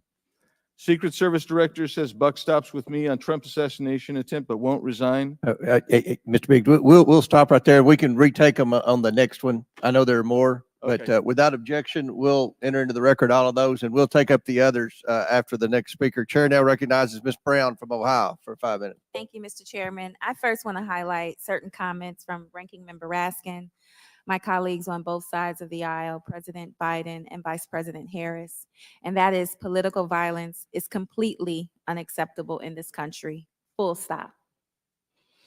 It is an assault on our democracy itself, and I am devastated by this attack on a candidate for the president, for the office of the highest office in the land, and continue to pray for the victims of this shooting and their families. As someone who has known gun violence firsthand, no one should have to experience the pain of losing a loved one to weapons of war. It is deeply unfortunate political violence has become far too common. Whether it is the deadly attack on the Capitol on January 6th, the assault on Speaker Pelosi's husband, or the threats of violence against election workers, we all must work to condemn political violence and tone down the rhetoric. So, Director Cheatle, on behalf of the hardworking men and women of the Secret Service, can you give us some perspective as into what goes into securing an event like the rally? Like, how much time do you have to prepare? Thank you for the question.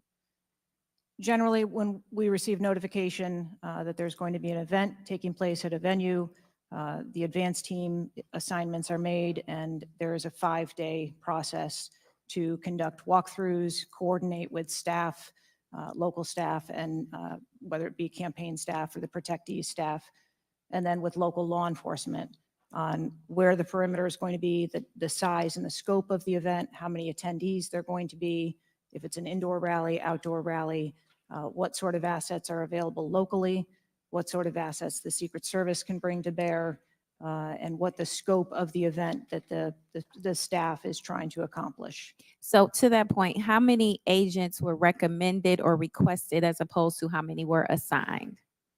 So I'm not going to get into specifics of how many were assigned, but those numbers that were requested were provided. And how many local agents were involved in the preparation, if you will, that you talked about, that 5-day preparation? So there were a number of local agents from the local office, as well as agents from the former Trump detail that were involved in that advanced process. Do we have a number? I do have a number. I'm not going to release that number in this setting. You're not making this easy for us. This is a shocking incident on the former president's life and an appalling instance of political violence and a threat to our democratic values. I'm thankful that the former president is on the mend. And again, I'm grieving for the family and friends of Corey Compatore, who lost a loved one in this shooting and now know the unbearable pain of gun violence. I really hope this serves as a reminder about our responsibility to attack policies, not personalities, to be honest and truthful, and to treat one another with dignity, respect, and thoughtfulness. And with that, I yield my remaining time to Ranking Member Raskin. Thank you, Ms. Brown, for those very powerful and moving remarks. Director Cheatle, we don't want to lose a presidential candidate to an AR-15 attack. We cannot lose a presidential candidate to an AR-15 attack, and we can't lose any more citizens to AR-15 mass violence, mass shootings. And we certainly don't want an attempted AR-15 assassination or assassination attempt to set off political violence or riots in America. So this is deadly serious business. The vice ranking member pointed out that a report in 60 days won't do it for us because we have a responsibility. Members of Congress have a responsibility to take action now if there's anything we can do to prevent this. So my question for you is, what is informing your operational decisions right now that you've invoked? Without a report, can you tell us what are the preliminary judgments, or if you don't want to foreshadow the report, fine. What are your personal professional judgments informing the operational decisions you're making right now? Certainly, and I appreciate that question. I don't want to make any preliminary judgments on what happened on this particular day, but I can tell you that we have looked at, as we did immediately in the aftermath, what the security plan for the Republican National Convention was going to be, and we made adjustments to the interior of the perimeter there. We looked at the protectees that we have here in the Washington, D.C. area and our protective sites, and we did make some adjustments to their security posture. And as we continue to move through the next several weeks, even yesterday with the announcement of the president no longer running, we have made adjustments to the vice president's detail. We are already prepared for an eventual VP nominee, and we continue to make those assessments. I think it just shows how dynamic the environment is that this agency works in every day. So you've made the same kinds of common sense judgments and intuitive recommendations that members of the public and members of Congress are asking about right Yes. now. Yes. Okay, thank you. I yield back, Mr. Chairman. Thank And you, before I gentlemen. recognize Ms. Mace, I have to say, Director, we're pretty close to the halfway point during this. You answered more questions with an ABC reporter than you have with members of Congress. We have a lot more questions. The American people are demanding that we get answers to those questions, and that's what the purpose of this hearing is today. So I'm sure a lot of the questions that have already been asked are going to be asked again, and hopefully we can get some answers to those questions. I strongly implore you to answer those questions. You're here with a subpoena, and we expect you to answer the questions. Chair now recognizes Ms. Mace from South Carolina. Thank you, Mr. Chairman. Director Cheatle, the American people are watching, and they're wondering if there are any questions you can answer honestly today. So Director Cheatle, I have a series of questions, very specific questions. I want very specific answers. Most of my questions are going to demand a yes or no answer. Do you understand? I do. Okay, my first question. Both sides of the aisle today have asked for your resignation. Would you like to use my 5 minutes to draft your resignation letter, yes or no? No, thank you. Was this a colossal failure? It was a failure. Yes or no? Was it a colossal failure is the question, yes or no? I have admitted this is a terrible. This is a yes or no series of questions. Was this a colossal failure, yes or no? Yes. Was this tragedy preventable, yes or no? Yes. Has the Secret Service been transparent with this committee? Yes. Would you say the fact that we had to issue a subpoena to get you to show up today as being transparent, yes or no? I have always been eager Yes to or no? come You didn't and want to talk answer to the committee. question. We had to issue a subpoena to get you to show up today. That is not transparent, by the way. You stated earlier, Secret Service is not political. Is that correct? Yes. Okay. Would you say leaking your opening statement to Punchbowl News, Politico's Playbook, and Washington Post several hours before you sent it to this committee as being political? Yes or no? I have no idea how my statement got out. Well, that's bullshit. So, Mr. Chairman, I would like to ask unanimous consent to enter into the record articles by Punchbowl News, Political Playbook, Washington Post, all done at 5:24 a.m., 6:12 a.m., 6:34 a.m., a solid 3 to 4 hours before this committee got your statement. Without objection, so ordered. Okay. Is the Secret Service fully cooperating with our committee? Yes. Okay, you say you're fully cooperating with this committee. On July 15th, this committee sent you a list of demands of information that we wanted. Has the Secret Service provided this committee a complete list of all law enforcement personnel that were there that day? Have you done that? Have you provided a list to the Oversight Committee? Yes or I no? will have to get back to you on that. That is a no. Have you provided all audio and video recordings in your possession to this committee, as we asked on July 15th? Yes or no? I would have to get back to you. That is a no. You're full of shit today. You're just being completely dishonest. Mr. Chairman, Chairman, Completely Mr. Chairman, Chairman, I want to, Mr. I'm Come gonna on. we have to continue. maintain decorum in this committee, Any, no matter have how you provided upset we any get. and all memos to this committee that we've asked you on July 15th? Have you provided all memorandums within the Secret Service? I would have to get back to you on That is a no. You are being dishonest or lying. Like you're being dishonest here with this committee. These are important questions that the American people want answers to, and you're just dodging and talking around it in generalities. And we had to subpoena you to be here, and you won't even answer the questions. We have asked you repeatedly to answer our questions. This isn't hard. These are not hard questions. Have you provided us all communications from the Secret Service related to that day and that rally? Have you provided this committee? We've asked for this information on July 15th. Have you provided any of this information that this committee has asked of the Secret Service? Any of it?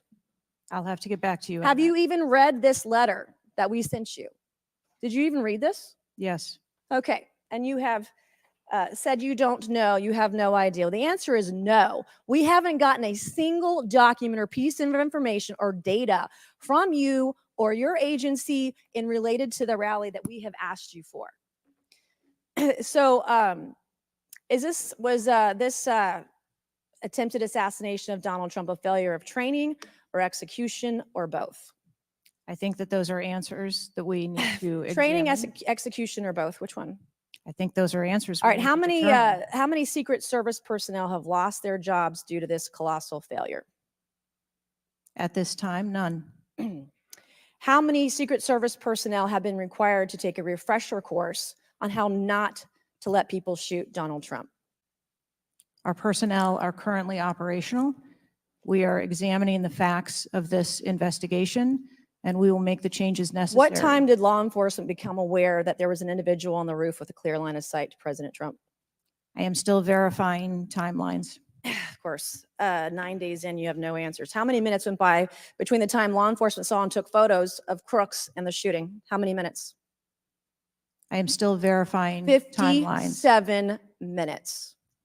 Thank you, Mr. Chairman, and I yield back. Gentlelady yields back. Before I recognize Ms. Stansberry, I believe I want to recognize Mr. Mfume for a unanimous consent. Yeah, thank you, Mr. Chairman. I beg your indulgence. I meant to do this earlier. I'd like to have unanimous consent that it be submitted for the record.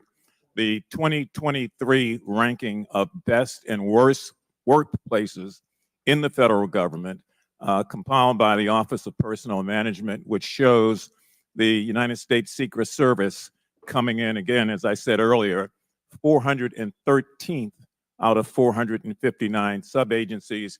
And this appears in the July 17th edition of Government Executive. Without objections ordered. Chair now recognizes Ms. Stansberry from New Mexico.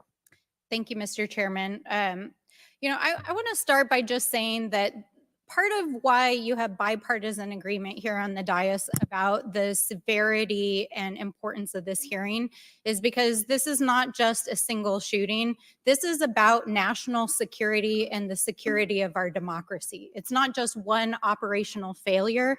This is about our public officials safe.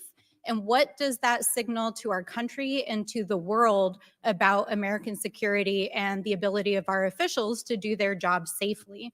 So I want to start by saying thank you to all of our brave men and women who are in the uniform, whether it's the Secret Service or local law enforcement, who put their lives on the line. I think obviously we honor their service, but this is really about operational failures and what it means for our country at large. And I also want to reaffirm that we must condemn unequivocally political violence of any kind, not just political violence, and that it cannot be tolerated in this democracy. And also to offer my prayers for the slain Fire Chief Corey Comprator, and also prayers for those who've been injured. Now, I think, the tone of this hearing is, how is it that a 20-year-old young man with a gun that was legally purchased by his father could, on the day of a rally, go to a gun shop, legally purchase ammunition, show up to a secured site, and then not only attempt an assassination of a political figure, but kill and injure 2 others? How could this happen? I'm not asking yet. I think we've had a lot of testimony here today. I want to talk a little bit about the timeline. Now, here's what we know, and I know, Director, you were also on the call that we had a few days ago with the FBI and other law enforcement, so I respect that you are not able to share, based on your testimony, some of the details that are currently being investigated, but I know you were on the call because I heard you on the call and you heard them too. So I'm going to lay out the timeline a little bit. On July 3rd, the rally was announced that it was going to be in Butler. On July 6th, 3 days later, we know that the shooter searched for dates for Trump and DNC events. On July 7th, so this is 4 days after the announcement, the shooter went to the site. He actually physically went to the site. On July 12th, the shooter went to a gun range where he and his dad regularly go and practiced shooting.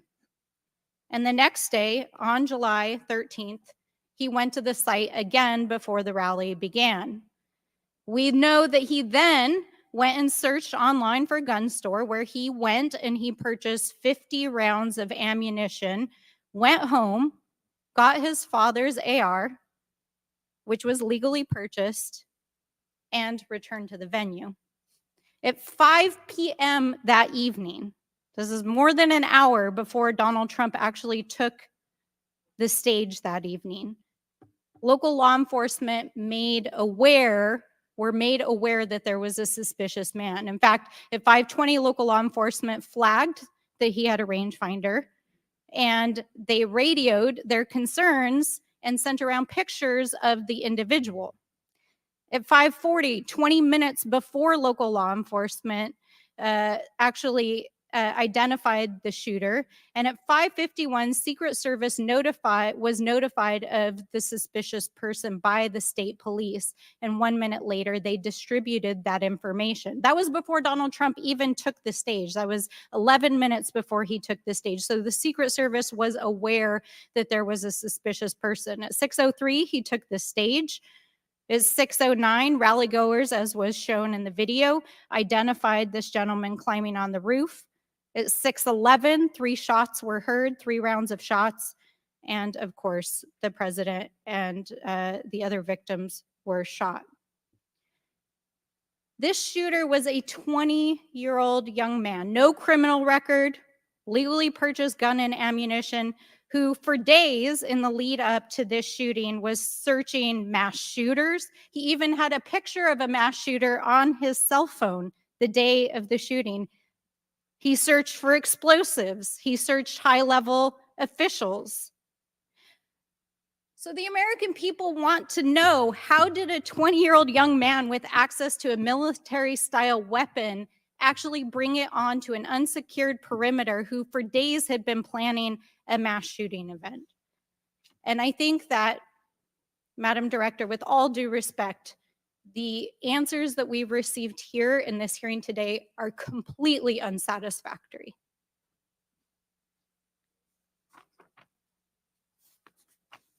How could this happen?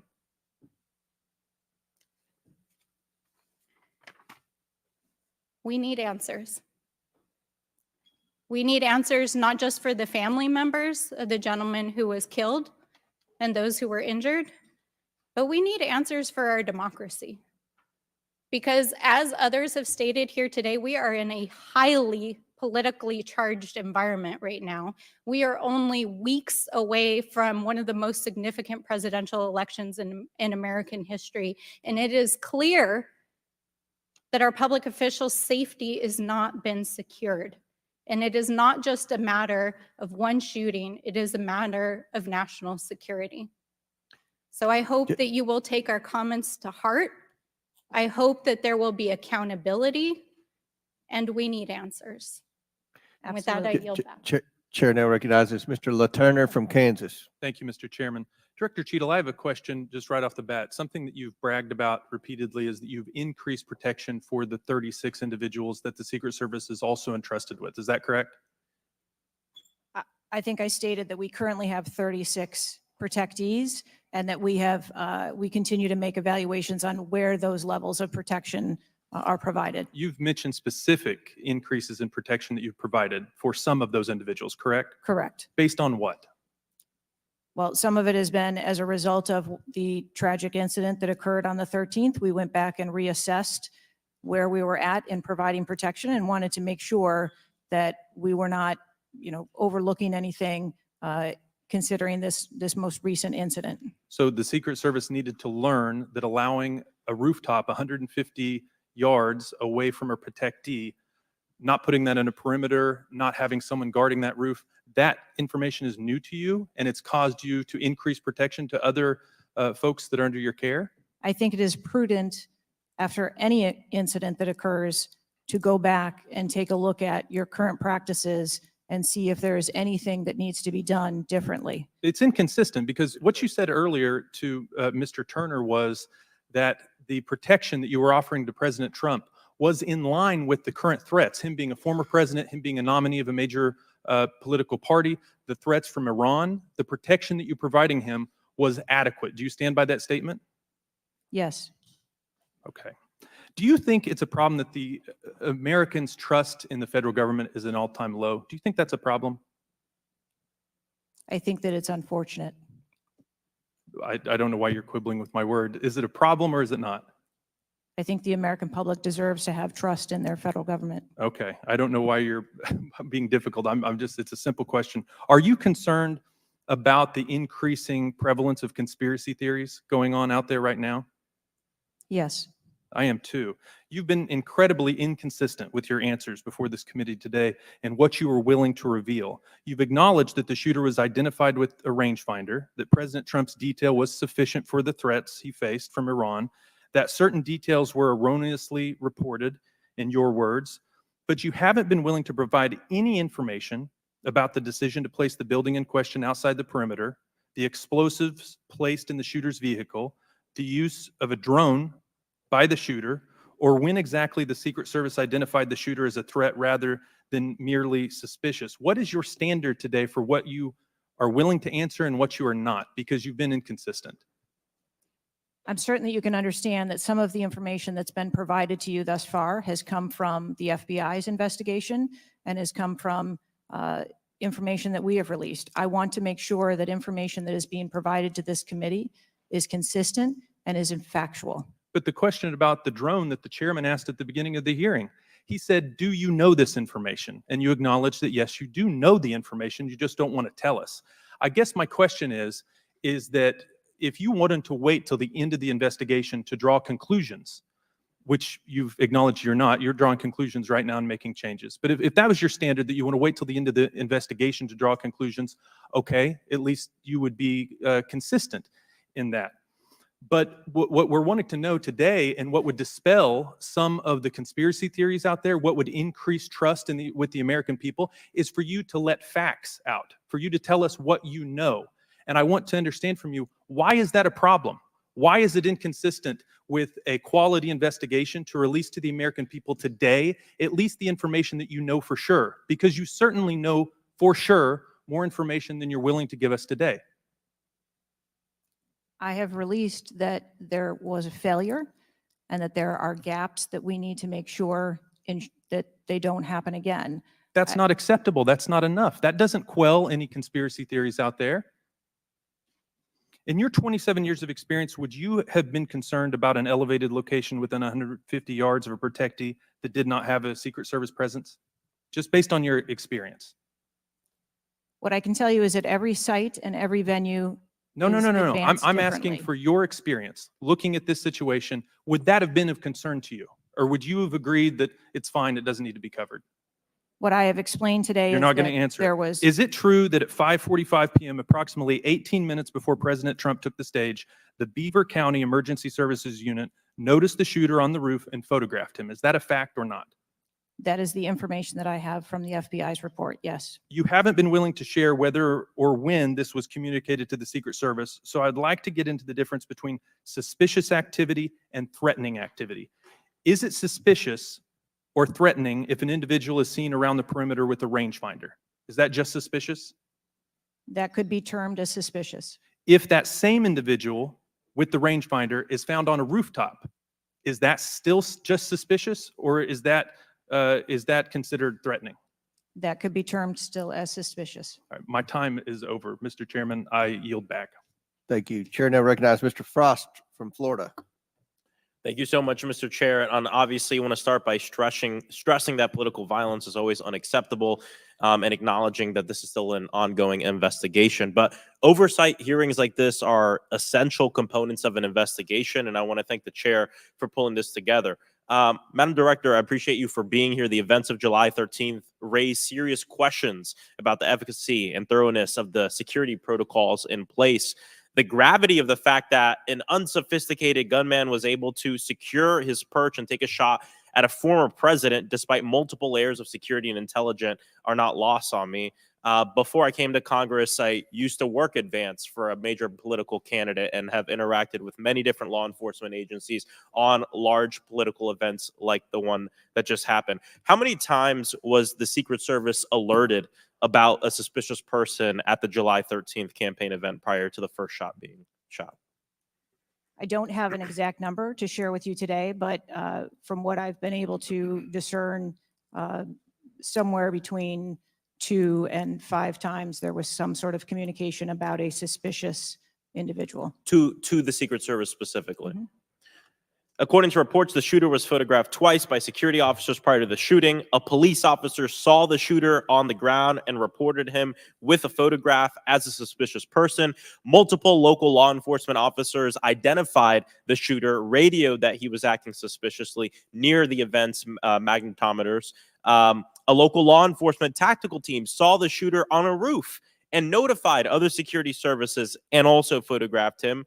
One police officer who photographed the shooter saw him scoping out the roof and carrying a rangefinder. My question is, and you've answered this, but why, or you haven't answered this, why wasn't the event paused right then? Again, I'm not clear on the timeline of when the Secret Service shift and the counter sniper were notified. But earlier, Madam Director, you said that the Secret Service would have paused the rally if they identified a threat. Correct. So why wasn't it paused? Because I have to assume that they did not know that there was a threat when they brought the president out on the stage. I feel like this is a breakdown in communication between local law enforcement, you all, and other actors at the rally. And again, as someone who's worked on these, I understand that there's multiple people with multiple with the ability to make different decisions on the ground. I've taken over the last week, I've spoken with a lot of folks in local law enforcement in my district and across the country that I've worked with before, and other people have brought up concerns around being able to communicate with or with Secret Service during these big events and having their flags taken seriously. I do believe that if Secret Service believed that there was a legitimate threat, that they would have paused the rally. My concern is before that something was flagged and it wasn't taken as seriously as it should have been taken. So I think this shows an issue with communication. And I want to know, Madam Director, what you intend to do to fix that, not in 60 days, but now. We're in the middle of a presidential election. Obviously, a former president who had an assassination attempt, another rally goer who was killed due to this gun violence. We now have a presumptive nominee of the Democratic Party who's also historic, first Black woman to be running for president. And so I am worried about everybody's life. What do y'all intend to do to fix this communication breakdown and making sure that you actually take what local law enforcement, local folks are saying more seriously? We take what local law enforcement relays to us seriously. Let me just be clear on that. As far as the communication. But not this time. We always trust our law enforcement partners and have a great relationship with them. We are looking at whether or not there was a communication breakdown. If that was the case, we will take steps to ensure that we correct that, because to your point, we cannot have a communication breakdown. Madam Director, does you mentioned that the perimeter of the event did not include the rooftop where the shooter was. Does your responsibility and the Secret Service's responsibility to protect a principal stop at the perimeter of an event?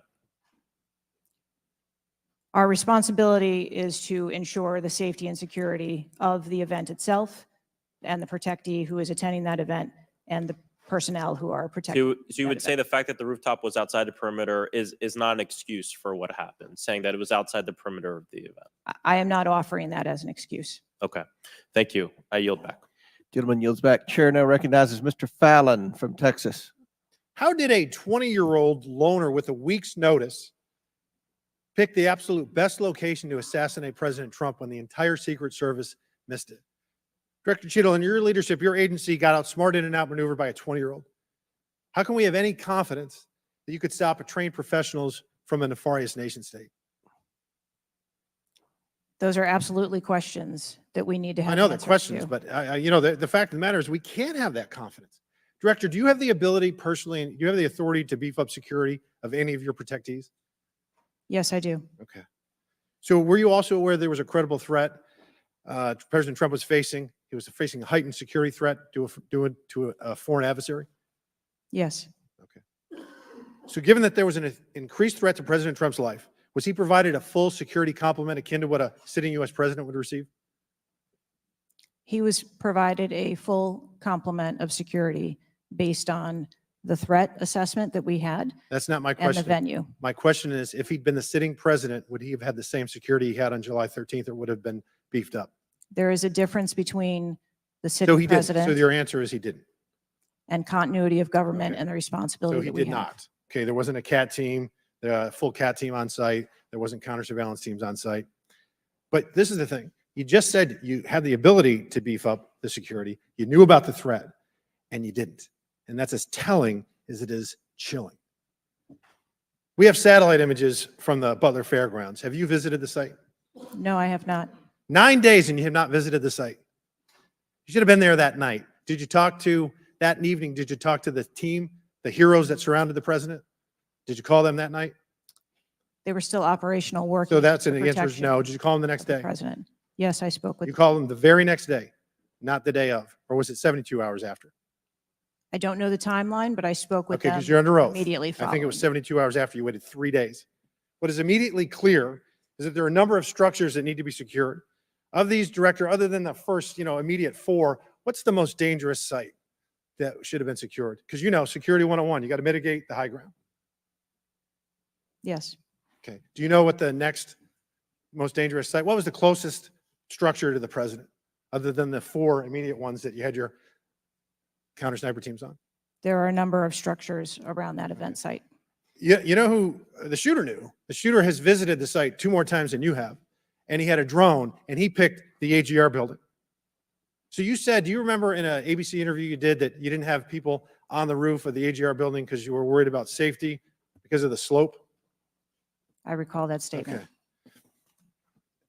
Does the Secret Service have written policy you can share with us about slope roofs? No.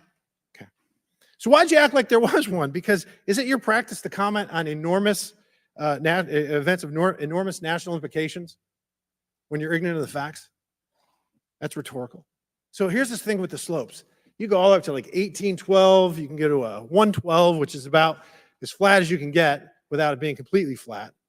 And you're saying that there was a danger, safety concern there. But the problem is, Director, you put your counter snipers on a 312 roof, which is steeper than the 112. And by the way, the 112 is ADA compliant. You can build a ramp for a wheelchair on a 112 roof. So these are nothing but pathetic excuses, and they make no sense, and they're a bunch of cow dung. All the law enforcement I've spoken with over the last 9 days are amazed that the AGR rooftop was not secure. You want to know why? Because it's dangerous.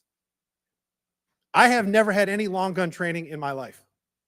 I own an AR-15, and last time I shot it one time my whole life. It was 6 years ago. That is until Saturday, where we recreated the events in Savoy, Texas. We recreated what happened in Butler. I was lying prone on a sloped roof at 130 yards at 6:30 at night. And I knew that he had a scope. I didn't know what kind, red dot or magnified. So I shot 8 rounds from both. You know what the result was? 15 out of 16 kill shots. And the one I missed would have hit the president's ear. That's a 94% success rate. And that shooter was a better shot than me. It is a miracle President Trump wasn't killed. Corey Comparator's life is over because that damn shooter made it on the roof. And it wasn't the roof that was dangerous. It was a nut job on top of the roof. You know what else is dangerous? I believe your horrifying ineptitude and your lack of skilled leadership is a disgrace. Your obfuscating today is shameful. And you should be fired immediately and go back to Garden Doritos. Mr. Chairman, I yield back. Chair recognizes Ms. Lee from Pennsylvania. Thank you, Mr. Chair. I'd like to thank the chair, the ranking member, for coming together and holding this hearing. But I have to say, I don't think any of our concerns have been addressed today. And what little we've learned has not inspired much confidence. I will just say that we obviously can't allow the violence we're seeing in this country become the norm or a commonplace, but that seems to be where we're heading. On this occasion, it was, very shockingly, a former president and current political candidate at a rally that we all assume is one of the most secure places we can be. But the violence we saw last Saturday is the same culture of violence that makes too many of our kids and our community members feel unsafe to play outside or to go to class or to simply live their lives each day. But again, this was a political rally, and it is supposed to be one of the most secure places. So we do have very specific questions about that. Director Cheatle, I'd like to start by following up on some of my colleagues' questions. My colleagues, Mr. Krishnamurthy and Mr. Frost, highlighted a number of points that showed the shooter presenting an active threat. So I'd like to ask you, Director Cheatle, to clarify what the protocol is for postponing or canceling an event based on a threat and how the events on July 13th didn't meet those standards. So again, I think we're talking about the distinction between suspicious behavior and a threat.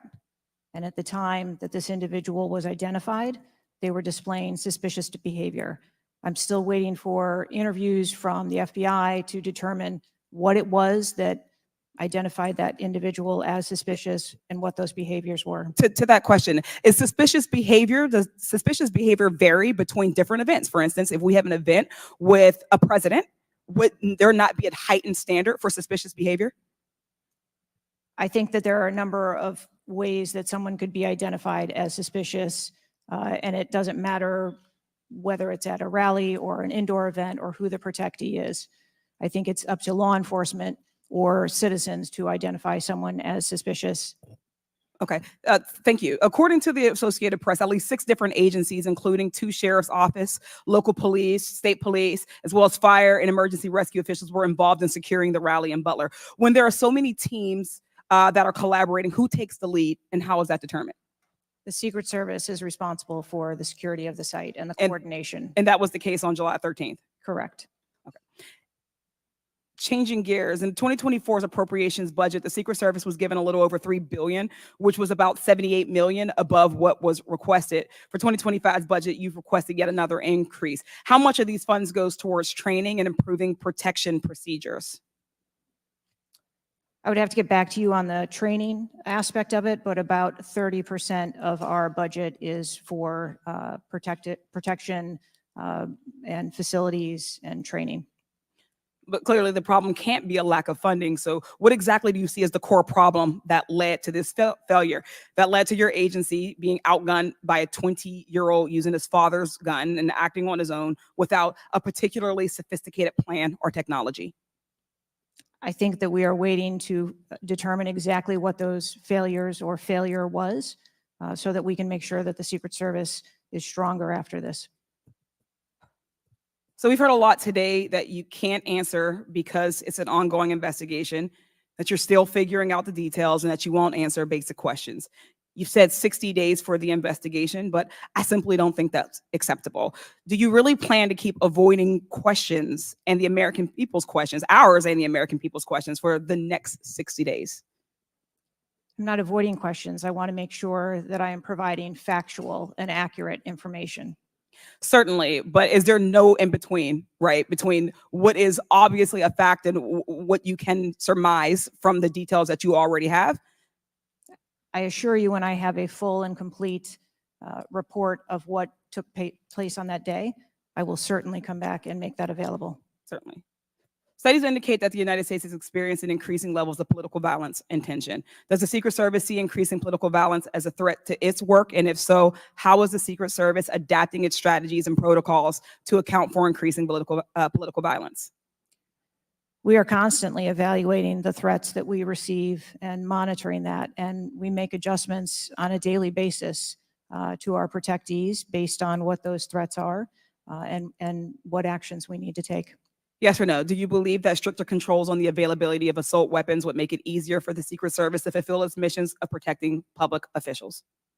I think the Secret Service is tasked with providing a safe environment, which is why we put into place a number of mitigation factors. Certainly, but do assault weapons make it easier or harder for you to do your job?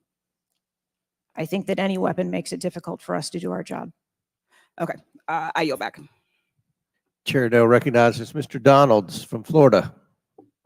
Thank you, Chairman. Director, real quick, at what time was Secret Service aware of the active threat against President Trump? Director, what time? So the Secret Service was aware that there was an individual who had been identified as suspicious and that that individual was attempting to be tracked down. At what time? I don't have a specific timeline other than to tell Director, you, it's been 9 days. I At understand what that. time? I want to make sure that I give you factual information, sir. Director, have you talked to the agents on the ground that day? Yes, I have. You've talked to all of them. Mhm. Your senior team has talked to every agent that was on the ground that day. Yes, we have. Have they all corroborated the same time they identified the shooter or they were made aware of the shooter, either by attendees in the crowd or local police department? There are a number of reports of when those times were made. Was it those 5 minutes notifications. before the first shot rang out? No, Generally speaking, was it 10 minutes before the first shot rang out? no. It Was it less- 15 minutes before the first shot rang out? It was less than that time frame when it was identified as a threat. How many days before the shooting took place did Secret Service actually do their advance work to secure the facility that the rally was going to be held at? 5 days. In the 5 days prior, when the security advance team did their work, did they identify the rooftop as a potential threat? Again, I'm pulling those reports and that information. It's been 9 to days, conduct those Madam interviews. Director. Did they notice a rooftop 150 yards away that was a potential threat? Yes or no? I am certain that the rooftop was noticed. I am pulling the reports. What was the security the security parameters around securing that rooftop? There What was, did they do? there was overwatch provided for that rooftop. Did Overwatch fail? I am waiting to hear what the results of the investigation were so that I can identify where the failure was. Who did you talk to that was on the ground that day that was responsible for Overwatch? What are their names? I'm not going to provide their names in this setting. Did you talk to the people that were providing Overwatch that day? I've talked to the people that conducted the advance on that day and that were working the shift and were the counter snipers on that day. So you talked to the counter sniper team, you talked to the people who were providing Overwatch that day, and you talked to the advance team, correct? Yes, sir. What did they tell you? We are putting together a comprehensive report so that I can identify exactly where the gaps and the failures. When the counter sniper team was on the roof and they identified that there was suspicious activity on the roof in question, what was the chain of command's orders around the person on said roof? Because I'm quite sure somebody saw in under your organization, the Secret Service, I'm quite sure somebody saw the shooter on the roof.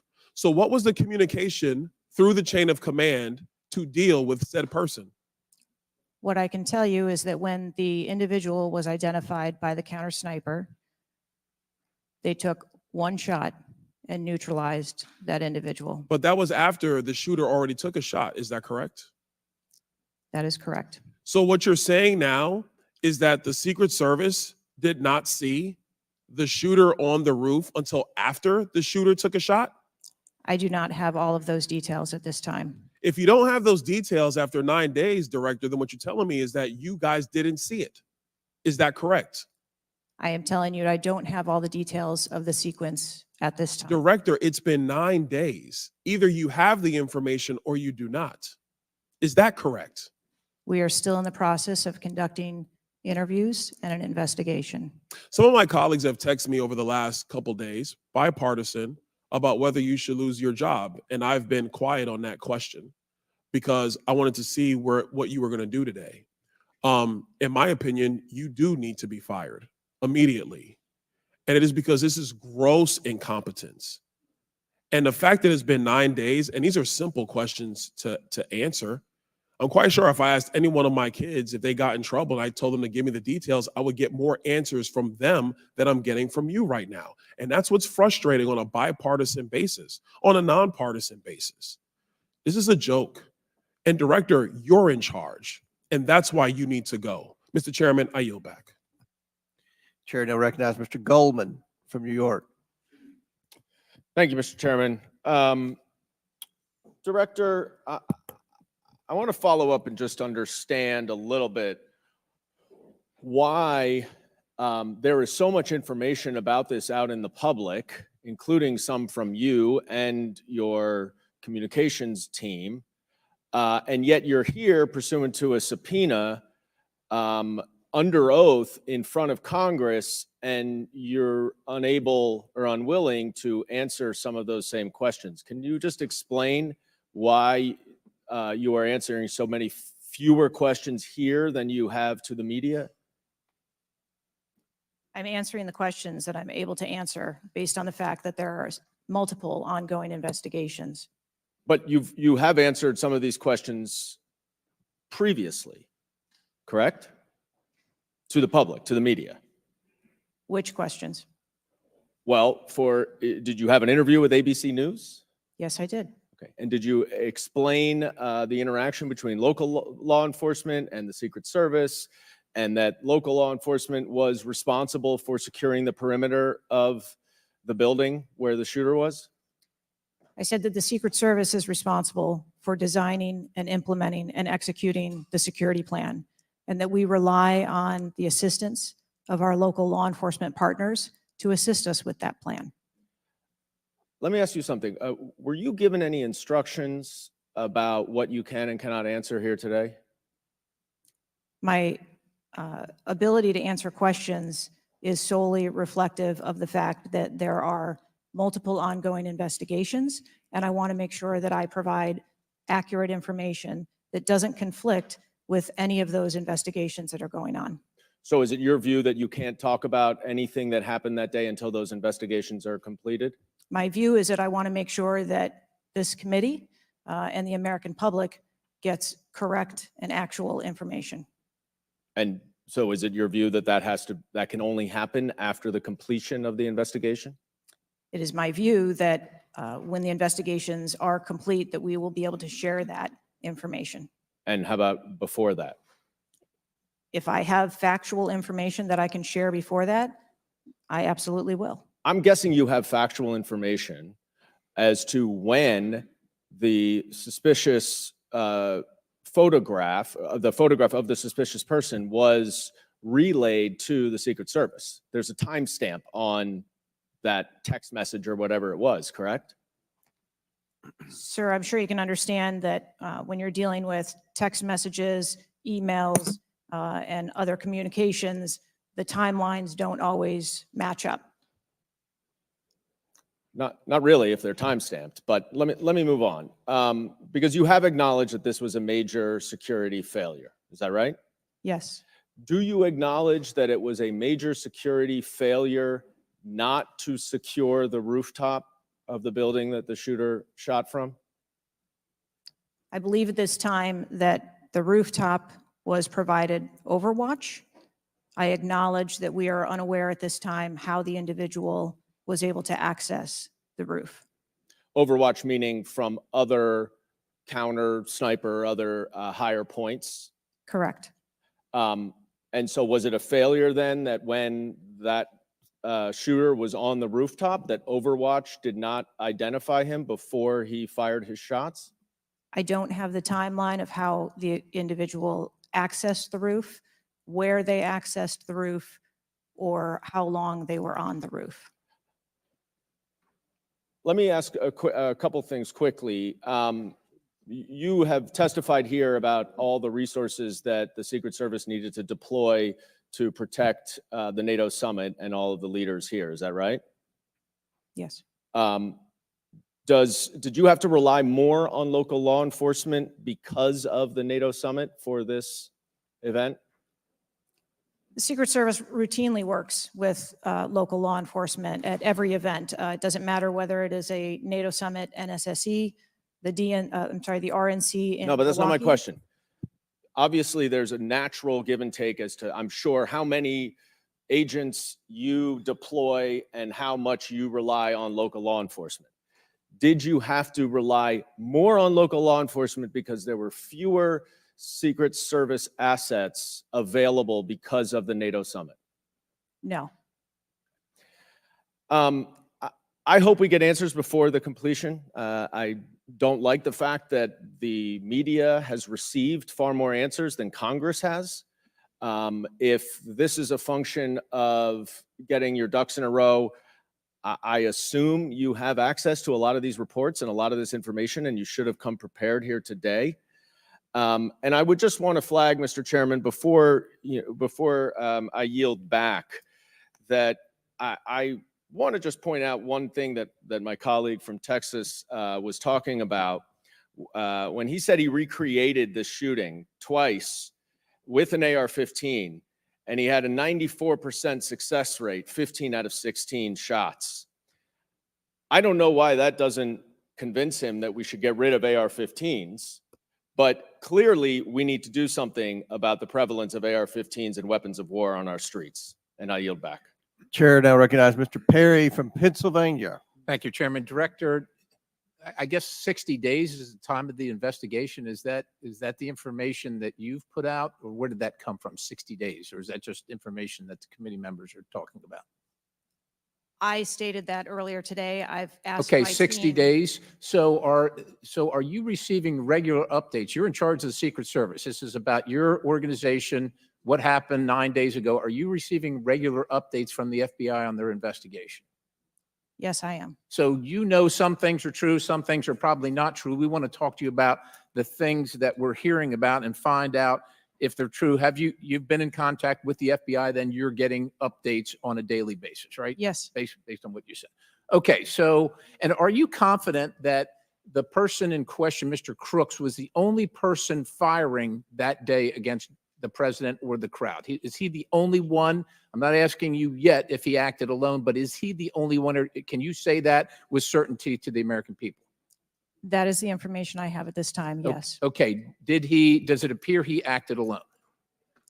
That's the information we have at this time. Okay, now let's talk about the fact that he was noticed as a person of interest, of concern, suspicion, as you say. Your PI team, how do they stay in? There's a sea of people. How does the PI team get to that individual that's in question in the sea of people? How's that individual tracked? Our protective intelligence teams that work at our sites are paired up with a local police counterpart. And so they work in conjunction together. So they just follow them around, or let me ask you this. Looking at the site, you have multiple perimeters, right? You have the secure perimeter, the inside perimeter, you have multiple secure or multiple perimeters. Was the AGR so-called building the highest location affecting the site of the rally? Was it the highest location? I believe the highest location at the site was where our counter snipers were. What about the water tower positioned. adjacent? What about how high is the water tower? I don't have the height on the water tower. Okay, seems like water towers are pretty high, at least in the photo. It looks like there might be actually be a building right behind the AGR building that is even higher than the building that Crooks fired from. You're familiar with cover, concealment, and defilade, right? You're familiar with those terms? Yes. So how would your sniper team or your PI team track the individual and give vectors to Secret Service on the PI team to get to that individual to question him? And how would you cover the defilade, the cover and concealment of low areas that you can't see from where your sniper team immediately adjacent to the president were sighted? How would you do that if you're not up on the high ground? So when our counter sniper teams go out and conduct an advance, they have a methodology and provide a grid system that our response teams are able to vector in if they see something that is troubling. So when Mr. Jordan asked about the assets that were requested, let me just ask you about assets requested. Were aerial assets requested for this event from either the Secret Service or state police or anybody else, drone, manned, otherwise? Aerial assets, were they requested? I can't speak to what the local Just asking if they were police may have requested. conversations with the local police, but I can tell you that the assets that were requested from the Secret Service for the site that day were all granted. But were aerial assets required? I didn't ask if you used them or what you used. Were they requested? Overwatch was requested and that was Aerial, provided. is that aerial? Because Overwatch could mean on the water tower or not on the water tower. Can you be specific, ma'am? I'm running out of daylight here. I understand. If you're asking me about specifics, whether or not there Is was. it not clear what I'm asking you? Were aerial assets requested by the president, by Secret Service, by anybody? Were they requested? The Secret Service, we felt that we had a good plan in place. Okay, fair enough. How about K9 assets with bomb sniffing or explosive sniffing capabilities? Requested. Didn't say they were present. Were they requested? Those requests were fulfilled. They were requested and fulfilled. Mhm. So was the Crooks vehicle inside any of your perimeters? No, it was not. It was not. How did you? So it was not within it was not. So was there a device located on Mr. Crook's body to detonate the vehicle? That is the information that I have. So what would be the point of detonating the vehicle if it was not inside the perimeter? I have no idea what Mr. Crook's motivation was. Ma'am, the fact that you haven't, I'll close with this, Mr. Chairman, haven't even visited the site. I understand there are other things going on, but the culture of your organization, the culture that doesn't, do you know how tall the president is? How tall is the president? President Trump, how tall is he? I don't, he's over 6 feet tall. I don't. have the Okay, so exact- do you assign agents based on their ability to cover physically and carry, if necessary, the president of the United States when you assign them to this mission?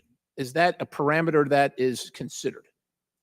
I assign agents to work our protectees that are capable and have been trained by the Secret Service. I understand they're trained, but if you're not tall enough, it has nothing to do with, we're not mad at you, but if somebody's 7 feet tall and you're 5 feet tall, there's going to be a delta there that is problematic in protecting the protectee. And I'm asking, is that a consideration when when these agents, not saying you, but when they're assigned to the protectee? The agents that are assigned to our protectees are perfectly capable. Okay, ma'am. So of the providing culture is what I'm protection. concerned about, because the primary objective here seems to be something other than securing the site, securing the principal, and securing the people at the site. And that's the concern based on the answers that you've given today so far. Without a yield, Mr. Chairman. Chair now recognizes Mr. Moskowitz from Florida. Thank you, Mr. Chairman. Thank you for this hearing. I want to thank the subpoena that you sent. I want to thank Ranking Member Raskin and your work, the letter you sent to the committee. And I also support the creation of a commission to get to the bottom of what happened. Director, I just want to give you an honest assessment of how this is going for you today. Did you happen to catch the hearing many months ago in education where there were a bunch of university presidents, and Elise Stefanik asked a very easy question and couldn't get an answer? Did you see that hearing? No, I don't think I did. Okay, well, let me tell you, it didn't go well. And the short end of that story was those university professors all resigned. They're gone. That's how this is going for you. This is where this is headed. Okay? This is, I don't know who prepared you for this. I don't know how many times you've testified in front of Congress. But a president was almost assassinated live on television, not just for Americans, but for the world to see. And this being your first opportunity, I understand there's an ongoing investigation. I understand there's things that you can not talk about. But the idea that we're getting less than you did on television is something that Democrats, Independents, or Republicans are going to find unacceptable. My high school, Marjorie Stoneman Douglas, was on the list of mass shootings that Representative Raskin held up. That very day, the school resource officer, a police officer, did not run into the building. He hid in the stairwell while the shooter was in the building. He stayed outside, never helped. Okay. He also directed other officers who showed up on the scene not to go into the building. When it was determined that the failures in response and training, and that the sheriff fired nobody in his agency, Governor DeSantis then removed that sheriff. I supported the removal. So here's my question. You said there's going to be accountability. I understand you don't want to give us names. When you say that, are you telling the committee that once it's concluded, you're prepared to fire the people on the ground who made poor decisions that day? I'm prepared to take the actions necessary. No, that's nonsense. Okay. Accountability. The failure was human. That doesn't mean they're bad people. It means they failed that day, and a former president was almost assassinated. Okay. Are you prepared to fire the human failure on the ground? Yes or no? When you have the names of where those failures were, they're people. It's not like a piece of technology failed. It was people who failed that day. Are you prepared to fire them? I don't have an answer as to whether it Well, was then how can there be people- accountability if you're not prepared to fire someone? And the reason why your name is going to be the person who's held accountable, the reason why members in this committee are calling for resignation, and I join in that, or for the president to fire you, is because you're saying there's going to be accountability, but you can't commit that people are going to get fired. Let me ask this question a different way. If Trump had been assassinated that day, if the gunman had succeeded, okay, would you have come and tendered your resignation? I would still be sitting here because I would want to ensure the integrity of the investigation. Totally that would move understand. forward. That's a fair answer, that you would have set up that process. But would you have had the honor to come in front of the committee and say, former president was assassinated on my watch, there should be new leadership? I think that I have admitted that there was. No, that's what I'm asking. grave Would you have failure tendered your resignation if he had been killed? that occurred on my watch, and I am accountable for that. Okay, but would you have tendered your resignation if he had been killed? I think that I've admitted that I've taken accountability and will take responsibility. Okay. Well, let me ask I want to follow up on Representative Connolly's question, in which he asked about guns, and you were not willing to commit that that makes your job harder. This is not about the Second Amendment. If there were over 400 million guns on the streets, if all of those guns were machine guns, would that make your job harder to protect people? Again, I think weapons that are out there. If all make of our those job guns were rocket-propelled grenades, would that make your job harder? Yes, sir. Yes. Okay. Thank you. Perfect. This is not a trick question. Thank you. Okay. I won't ask the other 15 things I was going to do. I was going to do drone strikes, but it's okay. So that's all we were asking. It creates a challenging environment. It has nothing to do with the Second Amendment or people's rights, but it does make your job harder. So credit to Representative Connolly for asking that question. One last thing, Mr. Chairman, and I'll conclude. You know, there was a question asked, is an Iranian assassin more capable than a 20-year-old? And I have been tough on Iran. I probably have more resolutions on Iran than almost anyone in Congress. But I can tell you it isn't Iranians walking into schools and grocery stores and movie theaters and churches. It is 20-year-olds, right? And some of them are mentally unstable. And they have access to guns. And they're domestic terrorists. Someone talked about Christopher Wray. Christopher Wray has talked about domestic terrorism. And so, yes, we collectively come together on foreign threats. And I am not at all debasing the fact that there are foreign threats here and abroad, but there are domestic threats. And we have to get to the bottom of how we stop domestic terrorism, because it was a 20-year-old who walked into my high school and killed 17 people. He was plenty capable, and he was an Iranian. Thank you. Chair now recognizes Mr. Timmons from South Carolina. Thank you, Mr. Chairman. Director Cheatle, we've asked you a lot of questions and haven't really got a lot of straight answers. I have intentionally created a line of questioning that I think that you can answer.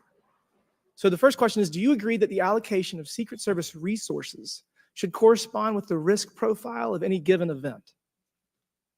A higher degree of risk at one event should get more resources. Is that fair? That is fair. Okay. And when two events occur at the same time in the same geographic vicinity, that the risk profile of each event should be taken into account, and whichever event is greater risk should receive greater resources. That is correct. Okay, so I'm going to go over the Trump event. So this was publicly announced July 3rd, Butler, Pennsylvania. The venue is an outdoor fairground, open air, no existing security. The crowd size was expected to be tens of thousands. It ended up being over 20,000. There were general and specific threats from foreign adversaries. As the chairman of intelligence remarked, Iran has said they want revenge, as well as when President Trump was in office, he made a lot of people mad, terrorists to be included all over the world. And, you know, President Trump is the former president and the future president. So I would say that that is a fairly high risk event. Would you agree? Yes. Okay, let's conversely, the First Lady had an event at a casino in Pittsburgh, just a few dozen miles away. It was a dinner for the Italian Sons and Daughters of America. It was publicly announced on July 10th. What's interesting is that the casino is actually extremely secure. They already have magnetometers existing prior to this event even being announced. It was in a ballroom. And the size of the crowd, a mere 400. There were no specific threats. There may have been general threats. And the asset is the First Lady. Those seem like there's a huge disparity relative to risk. Would you agree? Yes. Okay, thank you. Multiple whistleblowers and various media outlets have reported that the Pittsburgh field office of the Secret Service allocated 12 additional post standers to the First Lady's event and 3 additional post standers to the Trump rally. Is that correct? There were no assets that were diverted from the First So no. Lady's This is a very visits. simple question. I'm not asking if anyone was diverted. Did the First Lady's event that was relatively secure, especially compared to Trump's rally, get 12 assets? And did the First Lady's event get 12 assets and Trump's get 3 from the Pittsburgh field office? That's a yes or no question. If you don't know, don't answer it. I mean, if you don't know, don't The number answer of it. personnel that were allocated to both of those events were comparable to the risk at both of those events. Wow. Really? So you think that the Pittsburgh casino, 400 person in a ballroom with ingress egress through probably a very well-guarded parking garage was 4 times more dangerous than a 20,000 person rally in an open field with the former president, future president? You think that that's 4 times more dangerous, the casino event? I didn't say that at all. Well, they got 4 times the resources from the Pittsburgh field office, who was likely in charge of the final walkthrough for both events. I mean, we've continually highlighted the failures of the Secret Service at the Trump rally. And, you know, you have the former and future president getting shot. You have multiple injuries, 1 fatality. And I would have to think that if we had 9 more post standards, 9 more individuals that have the training and the integration into the Secret Service defense of Trump at that rally, that I have a feeling that Crooks would have had somebody come say hello to him before he fired a bunch of shots. What do you think that's possibly true? There were significantly more assets and resources available at the former president's event than there were at the first. Who made lady's the event. decision to deploy 12 post standards to the casino where the first lady was having a 400-person dinner and only 3 people from the Pittsburgh field office to the 20,000 person plus Trump rally? Who made that decision? There were additional Secret Service resources available at the former President Trump's event. Who made the day. decision to deploy 12 to the first lady's event and 3 to the Trump event? The allocation of resources is decided based on the availability of personnel and their location and where they are, but there were sufficient resources. What did you just that say? were given to. Did you the just say there were former sufficient president's resources? President Trump event got that shot. day. Someone got killed. There were not sufficient resources, clearly. There was And a it gap. doesn't take 27 years of experience to know that. And whoever made that decision, it probably wasn't you, needs to be fired. And then you need to resign because this is absolutely unacceptable. And you've lost the trust of the American people. With that, Mr. Chairman, I yield back. Gentleman yields back. Chair now recognizes Ms. Tlaib from Michigan. Thank you so much, Mr. Chair. Thank you, Director, for being here. You know, when we hear the headline, a 20-year-old young man with access to an assault weapon commits an act of mass violence. I mean, we've heard this before, over and over again. But the unfortunate thing is that my residents don't get a committee hearing. We have not had one committee hearing about the over 260 mass shootings that we've had, killing hundreds of people, injuring hundreds, changing their lives forever. And don't get me wrong, to many of my colleagues, I mean, I watched, and even the pool of blood, the screams, it was horrific. But it made me think about the images I saw after mass shootings at schools, grocery stores. I mean, I think of Buffalo, New York at a supermarket where a racist gunman killed 10 shoppers with an AR.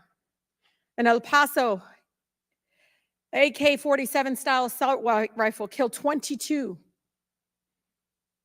In Florida, in Parkland, Florida, 17 students and teachers murdered, again with an AR.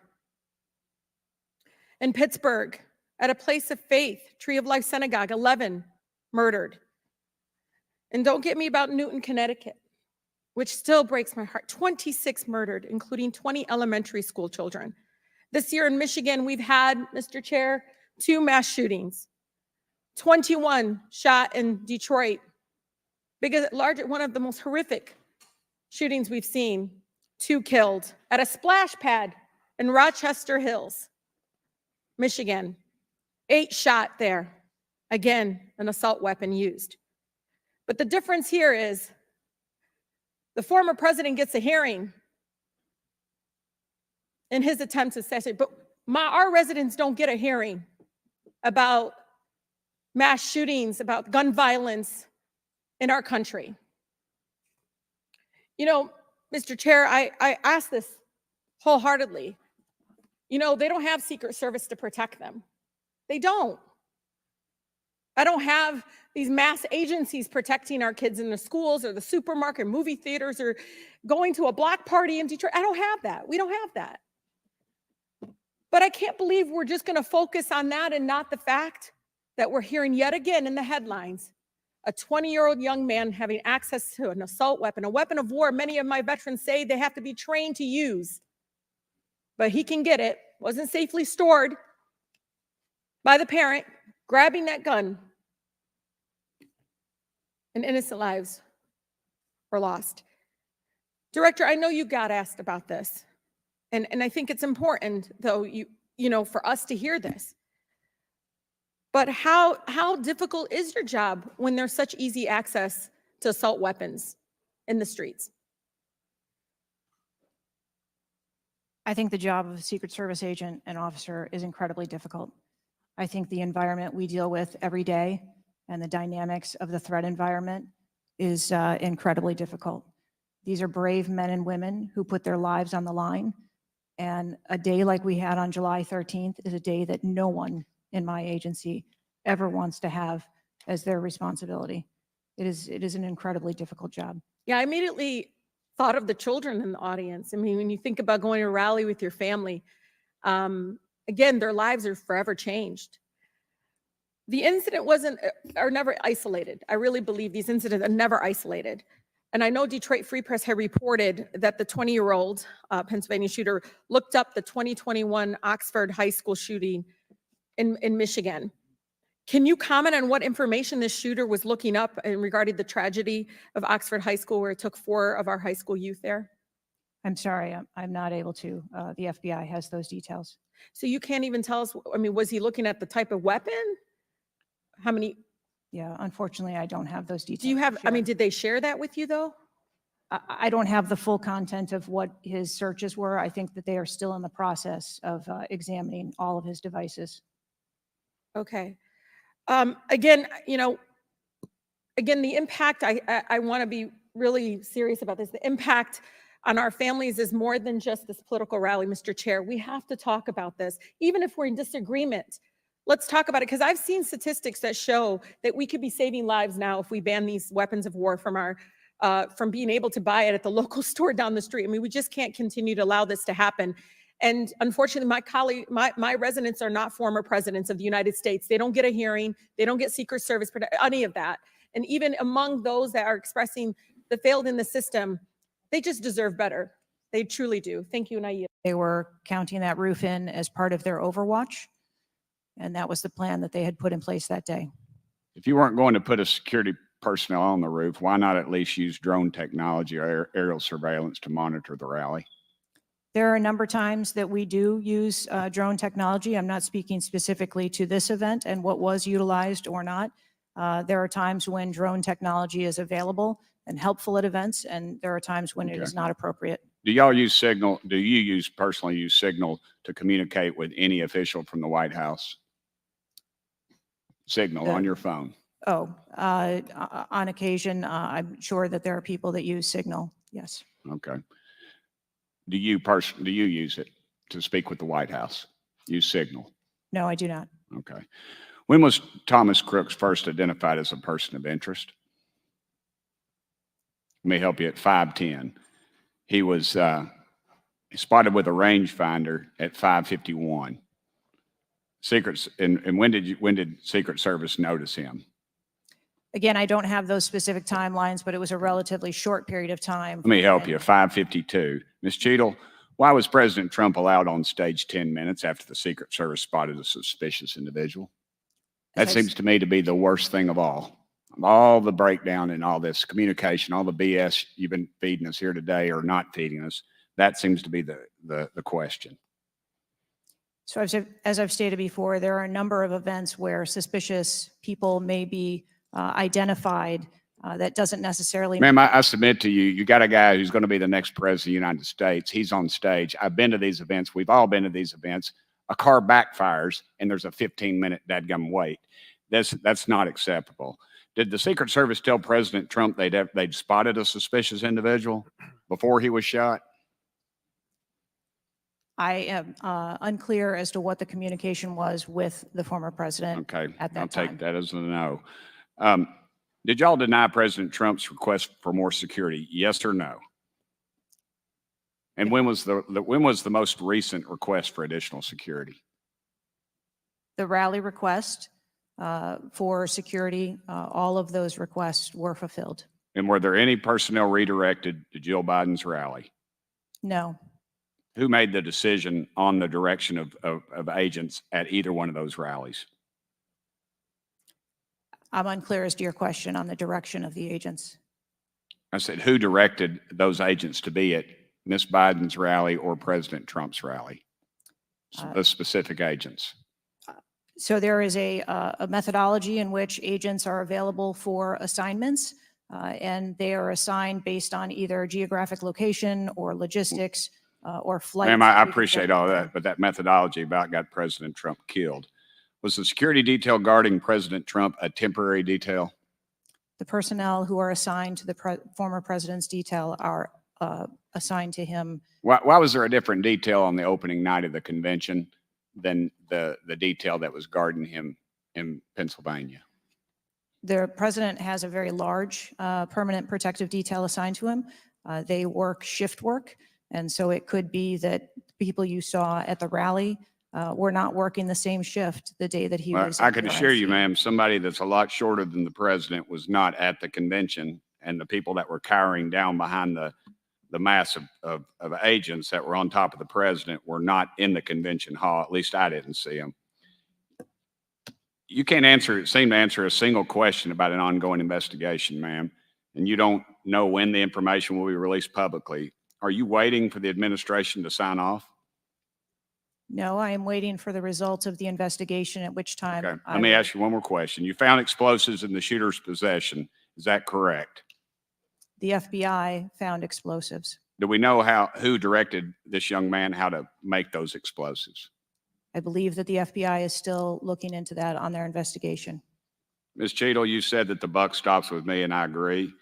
I don't think you should resign. I think you should have been fired. Ma'am, you are a DEI horror story. I've told my daughter multiple times, my wife and my daughter, we talk to her all the time about how she's going to succeed in life. She'll succeed in life by achieving. Ma'am, you have not achieved today. You've let the American public down. If it was up to me, you'd be gone. Thank you, Mr. Speaker, Mr. Chairman. Chair now recognizes Mr. Crockett from Texas. Thank you so much, Mr. Chair. And let me just pick up where my colleague from Tennessee left off. Director Cheatle, was the incident on July 13th due to DEI, or rather systemic failures in communication and potentially safety protocols? The incident on the 13th has nothing to do with DEI. The incident on the 13th has to do with a failure or a gap either in planning or communication. Thank you so much. In fact, I have a few articles that I will enter into the record once I wrap up that actually acknowledge a number of women specifically for their valor in their service, whether it's been in various levels of law enforcement. But, you know, I want to stick here for just a second, because earlier you had a conversation in which there was a discussion about training. And I want to talk about training, and I want to talk about the fact that there's been a little bit of dancing around as it relates to this being a suspicious person and this being a situation that was perceived to be a threat. And it seems as if there's a different analysis that takes place. One of my questions has to do with if you have any bias training that your officers undergo. And the reason that I ask that, because as a civil rights lawyer, I have learned so many times in having to deal with law enforcement that there usually is not a perception of a threat when it is a young white male, even if they are carrying a long gun. Yet a lot of times, at least in this country, when it comes to law enforcement, there is a perceived threat just by somebody having a little bit more melanin in their skin. So I'm curious to know, because a lot of times, one of the things that we have consistently pushed for on my side of things, and when I say my side, is once we are looking at a tragedy in which law enforcement made an error, is the bias training and whether or not our officers are getting it. So I'm curious to know, in some of the training that you talk about that is part of your budget, has bias training been part of that? Yes, it is. Okay, thank you. I know that today is a rough day, and on that day in Pennsylvania, it was a rough day. And the reality is that I understand it, and you may or may not know the answer to this question. In the space in which this event took place, it was an open carry space. Is that correct? That is correct. Okay. So I hail from the state of Texas, and interestingly enough, I was serving in the state house right after there was a mass shooting in El Paso. We had an opportunity to do right by our citizens in Texas, but we did not. Instead, they passed permitless carry. And what my colleagues kept trying to get you to answer, because are you aware of the fact Thank you, Mr. Chairman. Ms. Cheatle, I'd like to remind you that you're under oath. The site team has a senior supervisor, an advanced team, a protective intelligence team, a counter sniper element, and detail. Who was the agent in charge? How long has she been the agent in charge? And what is her Secret Service background? So I'm not going to provide a name. Why not? You're here to answer our In this questions. forum, I'm not going to provide names of. You stated in your testimony, you said, I am here today to answer your questions. That is correct. Answer the question. I'm not going to provide names of our personnel. to Why this not? committee Today. The American people are demanding these answers from you today, Ms. Cheatle. I will do the best to provide you accurate information based on the facts that I have at this time. You're not answering our questions. The advance element coordinates with other intel or law enforcement partners, identifies threats and weaknesses at the sites and movements. We'd like a copy of the advance report. Have you brought it here with you today? We will comply with the request for the documentation that has been requested. When will that be, Ms. Cheatle? Because you should have brought it today. I am certain that our personnel are working on obtaining all of that documentation. I don't believe you, and neither do the people watching this hearing. You're not doing well, as Mr. Moskowitz informed you. You've been sitting here for over 3 hours, and I have you know the entire country is demanding you resign and demanding that you be fired if you do not resign. Things are not going well for you. You need to answer the questions. Was there a protective intelligence team, and what technical resources were utilized for that event, specifically drone or helicopter assets? There were a number of technical assets that were deployed for that event, and there was a protective intelligence team that was assigned to that event. Why was Crooks able to fly a drone over the entire area the day of the rally and the day of his assassination attempt?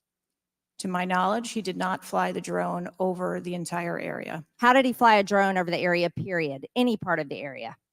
Again, I would have to go back and check the timeline of when that took place and when the event. Why didn't you bring the timeline with you today to answer our questions? I don't have all of the answers on the timelines based on the criminal investigation. Were you not prepared today to answer our questions?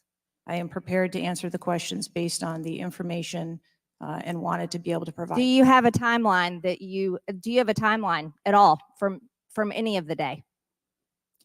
I have a timeline that does not have specifics. That's shocking. That is absolutely unacceptable. That means you are a failure at your job. Let's talk about things that are prohibited in Trump rallies. And I've been to a lot of Trump rallies. Backpacks and bags, bicycles, firearms, any type of weapon, or any other item determined to be a potential safety hazard, like a rangefinder would be one. At 5:10, Crooks is first observed by one of the snipers, AGR Sniper 1, at the building. 5:10, President Trump was shot in the face at 6:11 p.m. 5:28, AGR Sniper 1 takes a picture of a bicycle and 2 bags. Those belong to Crooks. 5:32, AGR Sniper 1 spots Crooks looking at his phone and using a rangefinder. 5:55, Butler ESU Command confirms receipt of photos and states they have been relayed on. 6:05 p.m., AGR Sniper 1 later communicates that Crooks is seen moving northeast in direction of Sheets and that Crooks has a backpack. 2 minutes before the shooting, while President Trump has been allowed to take the stage, people see Crooks laying on his stomach in a sniper position on the roof, and they're yelling he has a gun, and they are trying to alert law enforcement and Secret Service. Why was Crooks not shot by the snipers? Why was he allowed to be there? As soon as the individual was identified as a threat, they were. No. What do you consider to be a threat? A man with a gun laying in a sniper position, a man that had a backpack, a man that had a bicycle, a man that had a rangefinder. At what point is he determined a threat? An individual with a backpack is not a threat. An individual with a rangefinder is not a threat. What about a man laying on a building that has direct line of sight of President Trump with a gun that people are screaming and pointing out? Is that a threat, Ms. Cheatle? Once that individual was identified, they were neutralized. No, they were neutralized. Crooks was neutralized after he shot President Trump in the face, Ms. Cheatle. Is he only a threat once he fires the weapon? As soon as the counter sniper identified that individual, they were able to neutralize them. How were people in the crowd? Okay, then let's just take it this way. People under your command did not consider him to be a threat, yet people in the crowd knew he had a gun and considered him to be a threat. That means that you are a complete failure as the director of the Secret Service, that people under your command don't perceive a man laying on a roof with direct line to the president with a gun. They don't perceive that to be a threat, yet the people in the crowd do. How is that possible? That's the last question, but please answer the question, Ms. Director. I'm not certain at this time how the information from the people in the crowd was relayed to any law enforcement personnel. No, you knew that everyone knew. The people there knew that there was a danger. They knew there was a threat to President Trump, and it was allowed to happen. Was there a stand down order, Ms. Cheatle? Was there a conspiracy to kill President Trump? Absolutely not. Then how did this happen? And why are you still sitting here not turning in your letter of resignation? Last question, but please answer, and then I'll recognize Ms. Presley. Please answer the question. That is what we are investigating to determine. We're waiting for your letter. We are waiting for your letter of resignation, and you really need to consider doing that before you leave today. Chair now recognizes Ms. Presley from Massachusetts. Thank you. No one, absolutely no one should fear for their life at a political rally, in a classroom, in a faith house, or in their home. We must do something about political violence in all its forms and gun violence in all of its forms.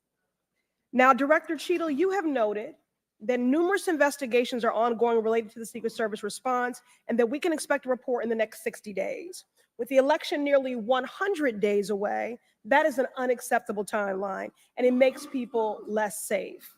It also allows my colleagues across the aisle, Republicans, additional time to spread dangerous misinformation, which also puts people in harm's way. Some Republicans have exploited this moment to continue to attack progress towards racial justice and gender equity in America. Disappointing, but not surprising.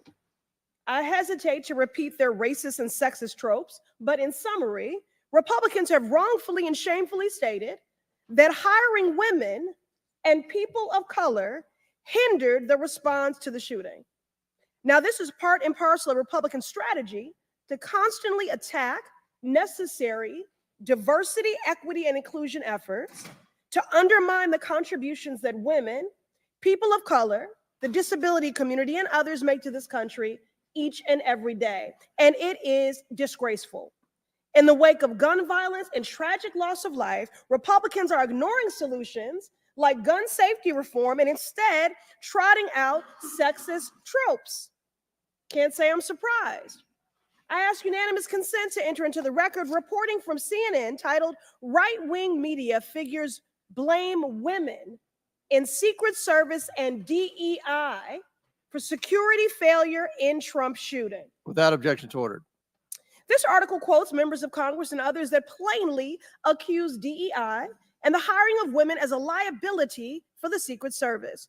Women have been an integral part of the agency since 1971 and are held to the same standards as their male counterparts. To use them as a scapegoat during a time of crisis is shameful and it is dangerously divisive. In fact, based on recent publicly available demographic data of the agency, the largest demographic groups among special agents are white and male. But to right-wing extremists, the truth doesn't matter. The lies they tell to advance their anti-diversity agenda, which is a key theme throughout Project 2025, will only make the American public less safe and more divided. And every day, Director Cheatle, that you fail to give us answers, they are given more oxygen to make their baseless claims that women and people of color are responsible for tragic events. And that is dangerous too. Thank you.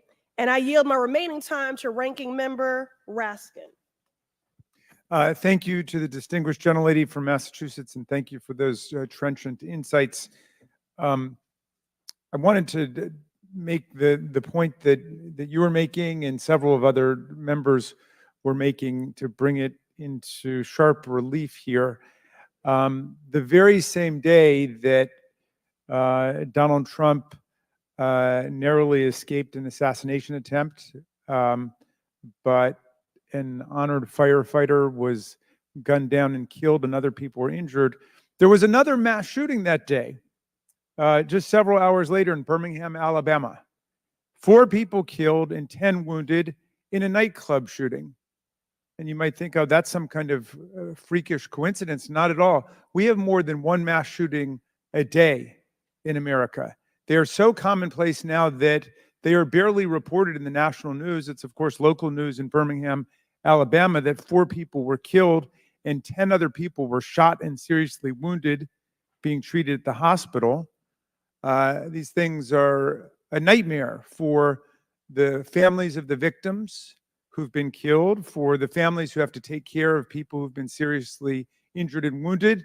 They are a major financial drain, publicly and privately, and yet we allow AR-15s to be purchased with abandon, promiscuously, all over the country. People can just go out and get an assault weapon. And the distinguished gentlelady from Michigan was right. We have a hearing when it affects the President of the United States, but on all the other days of the year, we don't have a hearing about it. And I think it is because of an honest disagreement we have about the Second Amendment. There are some people who think the Second Amendment means you've got the right to arm yourself with whatever weaponry you need to overthrow the government of the United States. And we reject that as a false interpretation of the Second Amendment and a false interpretation of the Constitution.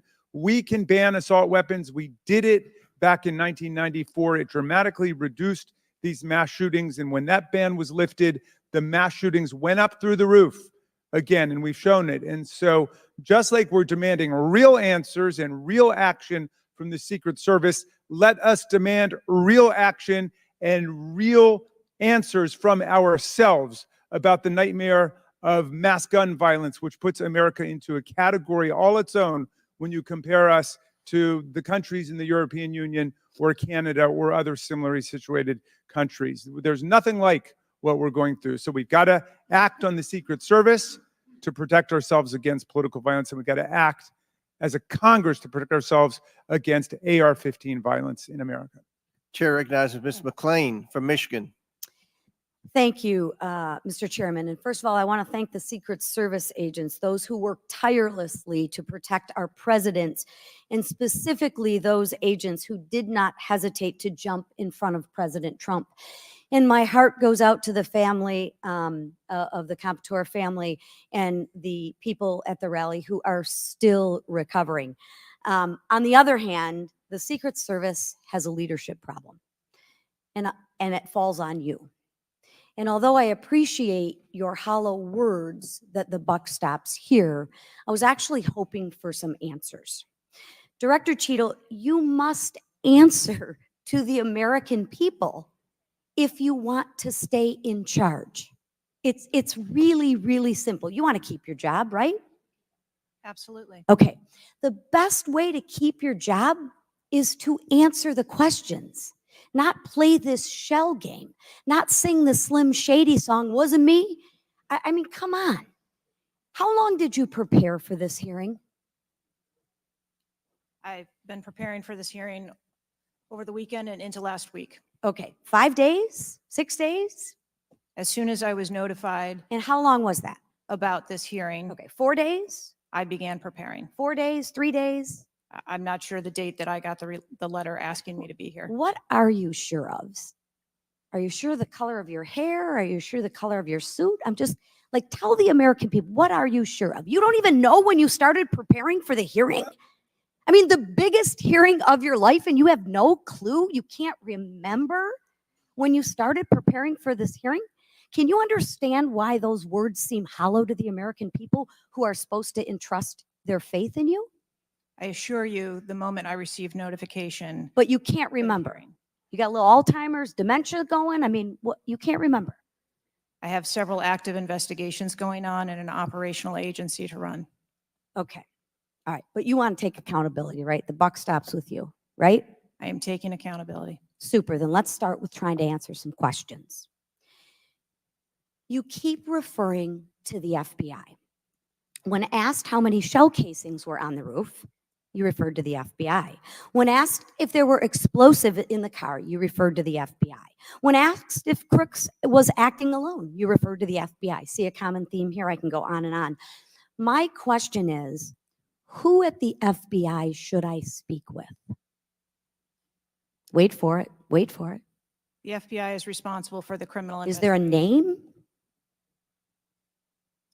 I'm not certain. I'm not certain. Who at All the right, here we go. FBI I'm is not running the certain. I don't know.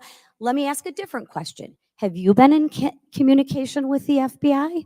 Yes, I have. With whom? I speak with the director and the deputy director. Okay. And what have they shared with you about this investigation? So I'll give you an opportunity to answer again. Did they share with you how many shell casings were on the roof? They have shared with me the evidence Did they they've collected. share with you how many shell casing were on the roof? Yes. Okay, how many were there? I would refer to the FBI for their How investigation many were there? and their information that they need to share in their investigation. So they've shared the information with you. You just don't want to share the information with us, correct? We have concurrent investigations that are going on. So they have shared this information with you. You know the answer to the question. You just refuse to answer the question from the member of Congress who has subpoenaed you to be here. Is there a different answer to that question? I was always willing to come here and testify before this oversight hearing. Beautiful. Then let's Wasn't a do thing that. that was Let's necessary. for once have your actions match your words. So you've been in communication with the FBI. You know the answers and you refuse to tell us the answers. So I will ask you again. You know how many shell casings were on that roof. What is the answer to that question? I think it's pertinent. What to talk- is the answer to that question? I think it's pertinent to talk to you about the information that the Secret Service has and that the Secret Service knows related I'm to the asking events you on an that day. answer to the question. If you're supposed to be in charge, if the buck stops with you, how come you can't share the answers? What are you covering up? What are you hiding, my friend? I'm not covering anything else. Then why can't you answer a simple question? I would leave it to the criminal investigation to answer questions related to that. When you talk to the FBI and you ask them how many explosives, well, let me ask you, did you ask them how many explosives were on the roof? Did they answer that question? Or in the car, excuse me. Did they answer that question for you? Yes. Yes. So you know the answer to that question that my colleagues have asked you. But again, you refuse to give us the answers. You're playing this wasn't me. Well, I submit to you, if you can't, and it's not a can't, it's a won't. It's not a can't. It's not a I don't know. It's a I choose not to answer the question. Well, let me tell you, Ms. Cheatle, if you're going to lead, you need to lead. If you want to be in charge, then answer the question or step aside and have someone with the courage and the guts to answer to the American people the questions that they deserve answers to. And with that, I yield back. Chair now recognizes Ms. Boebert from Colorado. Thank you, Mr. Chairman. I'm going to continue down that vein. You have been here sitting today, Director Cheatle, definitively able to dismiss erroneous information and speculation. However, you are refusing to answer questions that we now know that you have the information for. You are saying that you are wanting to answer questions that the Secret Service has information to. Well, ma'am, you are the Secret Service. You are the director. You have said that you are the best for the job. So I'm going to ask you some questions now knowing that you do have answers from the FBI, whom you have been passing the buck to this entire day. And I'll start with something that, you know, maybe the FBI doesn't know because it has to do with you personally. You said you spoke with President Trump after the assassination attempt. And I want to know, did you apologize to him directly for nearly having President Trump killed? Yes, I did. I appreciate that. I appreciate that you recognize that this was your failure. Now, since the assassination attempt, you are under oath, reminding you, have you communicated with anyone at the White House on an encrypted messaging app like Signal? Yes or no? No, I have not. Are you willing to surrender your personal phone for analysis? If I am required to do so. Okay. I will look into making that request because I would like to see your personal phone to see if you're communicating over encrypted messaging apps. Have you ever turned down enhanced security requests from Donald Trump's detail, his special agent in charge, Sean Curran? Have you ever turned that down? No, I have not. Have there been, has your team, has the Secret Service? Maybe not you personally. I believe, as I mentioned earlier, there are times when requests are made for And you have assets, denied them. They have been denied. and a denial doesn't Has the Trump necessarily campaign mean- made requests for additional assets that have been denied? Denial doesn't mean vulnerability. Have there been additional requests for enhanced security at Mar-a-Lago? We have made a number of enhancements to. You the confirmed that there were security. bomb sniffing dogs that were provided. You failed to confirm if there were aerial security surveillance assets that were provided. So yes or no, was that provided? At the rally? At the rally, yes, ma'am. We had Overwatch provided at the rally. You've confirmed that the assassin was identified as suspicious 57 minutes prior to the shooting. Was the suspicious individual ever approached by an agent? Was any contact ever made with him? Not to my knowledge. Is that the standard protocol for someone who is identified as suspicious? The protocol would be to locate the individual and. And you said that conduct he an was interview. located 2 to 5 times approximately? No, I said that the information was passed potentially somewhere between 2 to 5 And he was never times. located by an agent? To my knowledge, that individual was not located by an agent. We have dozens of rally goers who have identified him and not one agent on the ground. There are many, many, many agents on the ground, local law enforcement, Secret Service. No one was able to identify him and have sights on and see him.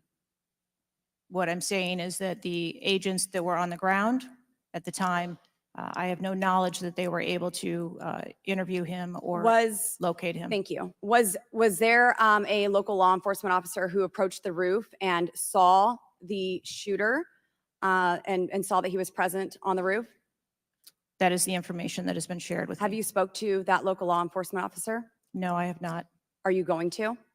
It is part of a criminal investigation that the Are you going to- FBI is interviewing those individuals. Were agents stationed on the water tower? No, Why?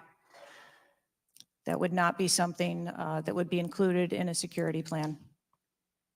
Has the man who is reported to have been present wearing a gray suit who allegedly requested a photo of the dead body of the assassin on top of the AGR roof been identified? I don't have that information. Is that something that you've heard of? No, Were ATF agents present at the rally? to attend or to work, To work. not to my knowledge. How long did the counter sniper have crooks in his sights before the shooter opened fire on President Trump? I don't have that specific timeline. Will you be able to tell us if he communicated with other agents on what he was seeing through his sites? Once I have that information, absolutely. Because we need to know why he waited for multiple rounds to be fired at President Trump before the threat was neutralized. We need to know if he was given an order to hold fire. Now, it's you've excused the roof of being unmanned because of the slope of the roof. Do you continue to assert the slope of the roof as a credible reason for leaving this position undefended? First, I'll go back and correct that there was no order to hold fire. Our agents and officers have the ability to neutralize a threat at the time So you that don't they know, see it. I'm sorry, you don't know the communication that was taking place or how long he had admitted sites because you haven't spoke to him, but you do know that there was no order to hold fire. I can tell you the way that our personnel are trained. They are trained on the use of force scale that when they see a threat, they are authorized to neutralize that threat. They don't have to ask for permission. You excuse the roof being unmanned because of the slope. Do you stand by that assertion? The roof was not covered with an individual on it because there was overwatch provided. Apparently not. No, there was no overwatch provided. This is very evident. President Trump was shot. A man died. There was no oversight provided. I find this rather maddening, especially now knowing that you do have answers from the FBI, who you have been passing the buck to this entire hearing, not answering a congressional hearing, members of Congress, while you are under oath and under a subpoena. I find it maddening that the director, that our country has come centimeters away from oblivion under your watch. You have answers. You are refusing to give those to us, directing us to the FBI. And this entire thing is a waste of time. You are responsible for the loss of a life and the shooting that took place on President Trump. You do need to resign. This is bipartisan. You need to be fired. You do not need to hold this position. You are not the best for this job. I am over my time, but I cannot tolerate your watch any longer. And I'm going to continue to call daily for you to be removed from your position, ma'am. Chair recognizes Mr. Fry from South Carolina. Thank you, Mr. Chairman. Director Cheatle, how long have you been with the Secret Service? 29 years, right? That's correct. And how long have you been director of the Secret Service? Just under 2 years. During your tenure as director under the Secret Service, I know we're here today to talk about the assassination attempt on President Trump, but how many other security lapses have occurred with protectees under your watch? I don't have a specific number, but there have been some lapses. There have been other lapses. Was one of them Jake Sullivan? Yes, sir. What happened there? There was an individual who was able to access Mr. Sullivan's residence. His residence. A protectee, somebody was able to break into his house. And what happened? Did anyone get fired because of that? There were individuals who have been reassigned. Reassigned. What other steps have taken? What I'm seeing, what other incidents have occurred other than Jake Sullivan?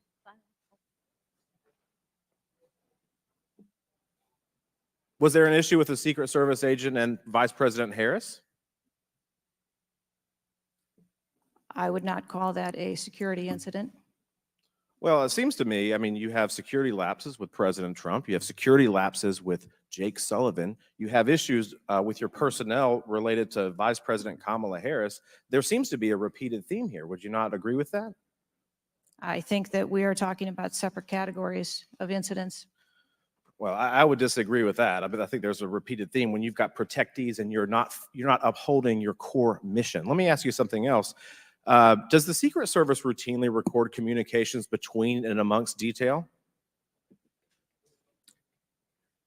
Radio communications? Any communication? Email communications are captured, as well as text messages. And then depending on the detail, radio communications are recorded. Does the Secret Service have recorded communications from the July 13th event? We do not have radio communications from that day. But you have text messages? We do have emails and text messages. Emails, okay, great. Does the head of the Trump detail or someone else embedded in this detail have command decision-making authority, or do they need to seek authorization from someone outside that detail? The head of the detail has the decision-making authority for things that are necessary for that detail. Is that standard for protection details? Yes, it is. Okay. Let me ask you something. During campaign events, is it common for the Secret Service to utilize other agencies? Yes, it is. What other agencies would be providing assistance to the Secret Service? There are a number of other agencies that provide assistance to the Secret Service during campaigns. We utilize personnel from the Department of Homeland Security. We utilize personnel from the Department of Defense, and we utilize local law enforcement partners. Are you on the same radios? Do you provide the radios to all the assets that are taking part in protection of an event? We provide radios to the personnel from the Department of Homeland Security that are assisting us. But not local law enforcement? Local law enforcement is working on their own radios. Are you on the same frequency? We ensure that we have counterparts in the security room, and so the local law enforcement will place one of their personnel in the security room with our personnel so that we have interoperability communications. Let me ask you something just about the timeline, because I think this is really interesting that we can't nail that down. I mean, I think there are lay people out there with more knowledge about the timeline than you seem to come before a subpoena in front of Congress. Was Mr. Crooks observed at the AGR building prior to the shooting? He was observed on the grounds outside of our perimeter prior to the shooting. At approximately what time was that? You don't have to give me the specific minute, but at approximately what time was that? I believe it was about 45 minutes or so prior to. Did the sniper team take a photo of Mr. Crooks? The local team did, yes, So it was a local team and not a Secret Service sniper. that took the photo. Okay. And did he relay that photo to Central Command? Again, it's an active ongoing investigation, so I want to make sure that I'm factual with the route that that photo took and who that was disseminated to and when. What time did when did Mr. Crooks' status go from a suspicion, a person that was under suspicion, to a threat? When did that happen? And maybe not even a specific time, Director Cheatle, maybe a certain event that happened that transformed him from a person of suspicion to a threat. When did that happen? To the best of my knowledge, based on what I have been told thus far, it's approximately 5 minutes to where individuals relayed that there was an incident being worked at the 3 o'clock of the president. So former that was, president. but it was before the shots were fired? That is correct, but again, it was not phrased as a threat. It was just that something was being worked. Yeah, but my question is, when did he become, when did he transform from suspicion to threat? Because they're treated very differently. People can be suspicious, but they're not a threat until a certain point in time. So when did that happen? I believe that it was seconds before the gunfire started. Seconds. My gosh, we actually have a few questions that we got answered today. Listen, I'm going to wrap up here, Mr. Chairman, but here's the frustration that people have. The buck stops with you. You've said that yourself. But the problem in Washington, D.C., it is the only town in America that you can be so bad at your job that you actually get a promotion or don't get fired. You have not been able to answer the number of agents, whether or not requests were denied on additional security, whether or not law enforcement were able to engage before the shooting with the assassin, how he got on the roof, how the rifle got on the roof. You can't tell us how many shots he fired, whether the casings were recovered. You can't tell us anything about his cell phone. You can't tell us whether the rally was supposed to be postponed, given the intelligence that you were receiving. You can't tell us whether the car had a bomb. You can't even tell us his motive. And the American people are incredibly distrustful because it has taken 9 days to even get a scintilla of evidence out of you. Maybe if I was CNN or ABC or NBC, I would have gotten much more thorough and accurate information, but we have not received that in a subpoenaed hearing in front of this Congress.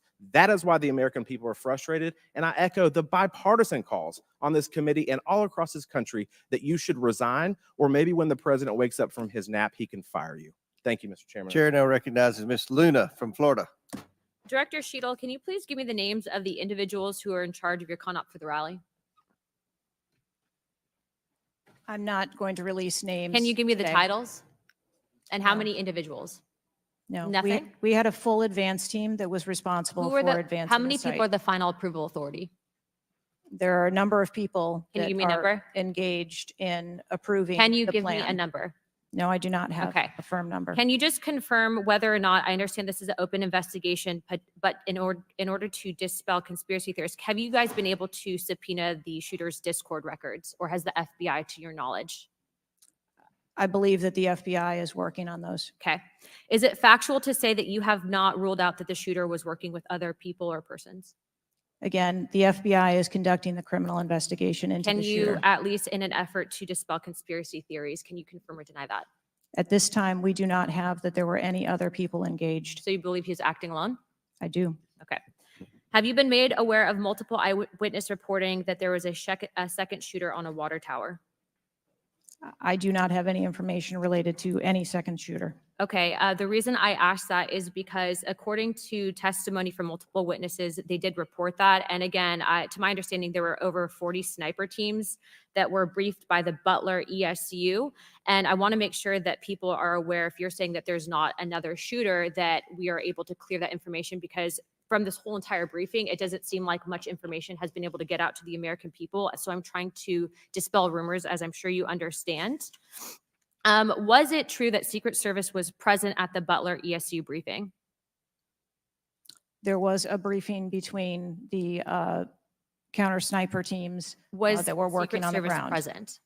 Yes, to my knowledge. Okay, I want to read you a report from people that seem to be throwing you under the bus and stated that they were in attendance and that Secret Service was not in attendance at the security briefing, according to individuals with knowledge, to also include that the AGR building where the shooter Thomas Matthew Crooks was located was actually not a part of their security perimeter for that. So there was not Secret Service present. It seems as though that when you were asked earlier from Rep. Kristamorthy about whether or not Secret Service was aware of a threat, you had said no, they were unaware of a threat. And yet, according to communications, again, from law enforcement that were in some of these group chats, they actually had reported that Secret Service was made aware of a threat at around 5:59 p.m. as a part of the command, including Secret Service, aware of messages and requests about information about the suspect's location. Can you please tell me if you have knowledge of that at all? Again, I think we're conflating the difference between the term threat and suspicious. But you guys did have knowledge at 5:59 p.m. according to those group chats, did you not? Of a suspicious individual. Okay.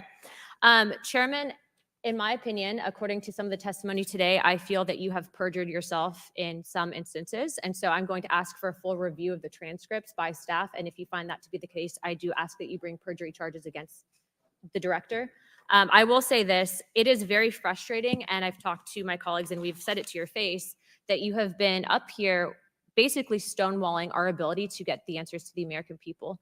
And what I will also say is that every single member of Congress does not feel safe with you in charge. You have heard that. And I think that we are all sitting ducks with you in directing the Secret Service currently. But more importantly, it sends a message to our adversaries that we are not protected. And we are one of the strongest countries in the world. So you have essentially made us a less safe country because of it. As a result of that, I'm asking you to formally step down. I share my same opinions as my Democrat colleagues.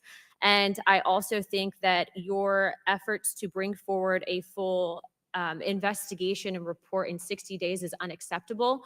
And as a result of that, I'm going to do everything in my legislative toolkit to ensure that that happens sooner rather than later. And I'm sure that you know that we brought a vote on inherent contempt against Garland for essentially blocking a congressional investigation. And I don't think that you should be any different. So I will say that I am just completely disgusted by your performance today. And I understand that you're probably in a position where you're being told not to testify, which is why we had to subpoena you. I think that goes back to Garland. But again, that is part of the flushing that we need to get out of Washington, and I would be happy to assist in that process. Chairman, I yield the rest of my time. Chair now recognizes Mr. Langworthy from New York. Thank you very much, Mr. Chairman, and I appreciate you bringing this hearing forward with subpoena. Director, yesterday I made the decision to get in my car and drive to Butler, Pennsylvania in preparation for this moment and asking you questions about the events of the assassination attempt on President Trump's life. I've done several presidential events in prior in my career, and I wanted to see this site with my own two eyes because I don't believe the video footage tells the whole story or looking at things on a diagram. And I was absolutely appalled when I went to the site, when I saw the fact that I could have stood on the roof of that building, the AGR building, and hit that podium with a 9-iron, and I'm a lousy golfer. And the fact that that was not included in the perimeter is a complete dereliction of the duty of the U.S. Secret Service. I mean, there are very few rooftops that needed to be secured. And the fact that Secret Service, as they were putting a site plan in place, did not think it was necessary to man those rooftops, you have completely walked away from your duties. You had one job, and that's to protect the future president of the United States or to protect all of the other protectees. And President Trump is only here today by God's grace because he had just something in him that made him turn his head just slightly, or we would be in a national period of mourning right now. And you have done nothing here today. I've rewritten these questions like 4 times during your hearing, and you haven't answered a damn one of them.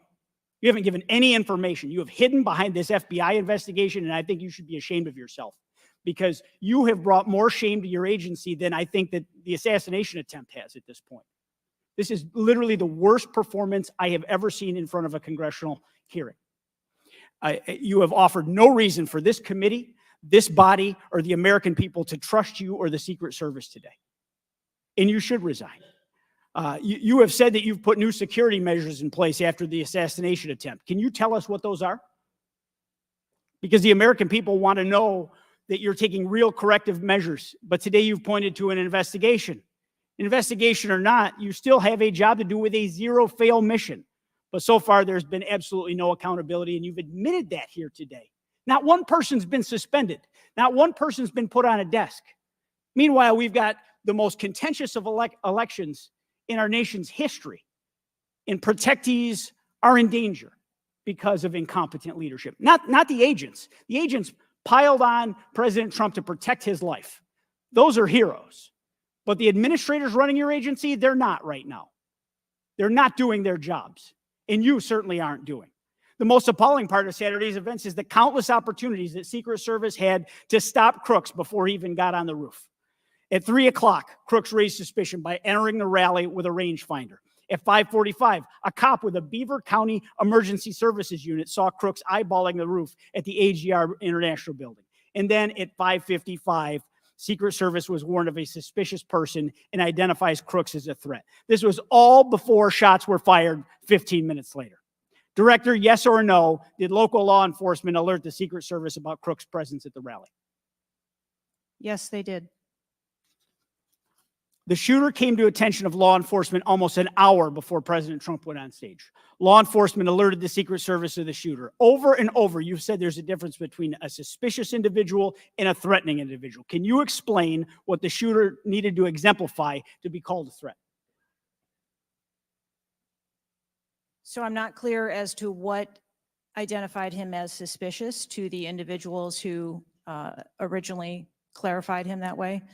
For the Secret Service, for an individual to be determined to be a threat, that individual would have to be seen with a weapon or capable of doing some sort of harm to our protectees. I mean, Director, an individual walking into a rally with a rangefinder, scoping out an unprotected rooftop, and he reportedly flew a drone over hours before. It sounds like a lot more than suspicious, especially at a presidential rally. Your operational lapses, your resource management, and poor judgment nearly resulted in the assassination of President Trump. I mean, the dereliction of duty here is just appalling. The fact that you haven't visited Butler is just maddening to me. That you're not taking this job seriously. Many people here have called for your resignation. I've introduced a resolution here into this body that hopefully will get a vote this week calling on the president to fire you, ma'am. You have not done your job. You have put a 2 black eyes on your agency, and you need to go. Mr. Chairman, I yield back. Gentleman yields back. Chair now recognizes Mr. Burleson from Missouri. Director Cheatle, I just want to kind of get an idea of what you can answer, because outside of what the FBI is responsible for, you have full responsibility for the Department of Secret Service. So the question is, what is the mission? Who defines the mission? Our mission of the Secret Service is to protect the president, the vice president, their immediate families, presidential candidates, the former presidents, and those by executive order. And we also have an investigative mission. And those are well defined. Yes, Everyone within the agency understands the mission. yes, they do. What about protocols and standards? Who defines the protocols and standards? We have a number of protocols and policies in place for the various missions that we have. So would it be safe to say that you failed the mission, the ultimate mission? I have stated repeatedly here today that there was a failure. What about specific failures within protocols and guidelines within the agency?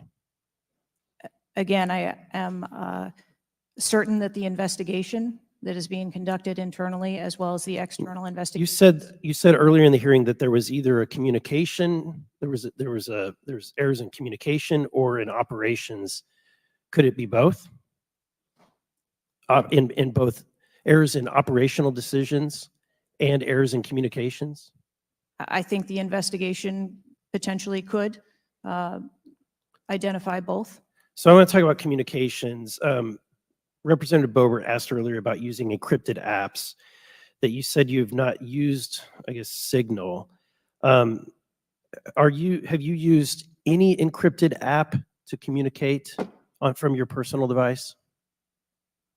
I do on occasion use encrypted apps to communicate.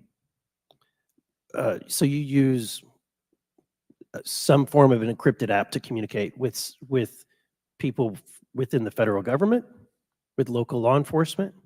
Whom are you communicating using encrypted apps? Many times it's with colleagues and associates. So you're communicating with colleagues on a personal device? There are times that the Secret Service, when we work internationally with some of our partners, that they don't have the same texting capability. And you're not able to do that with your government issued device?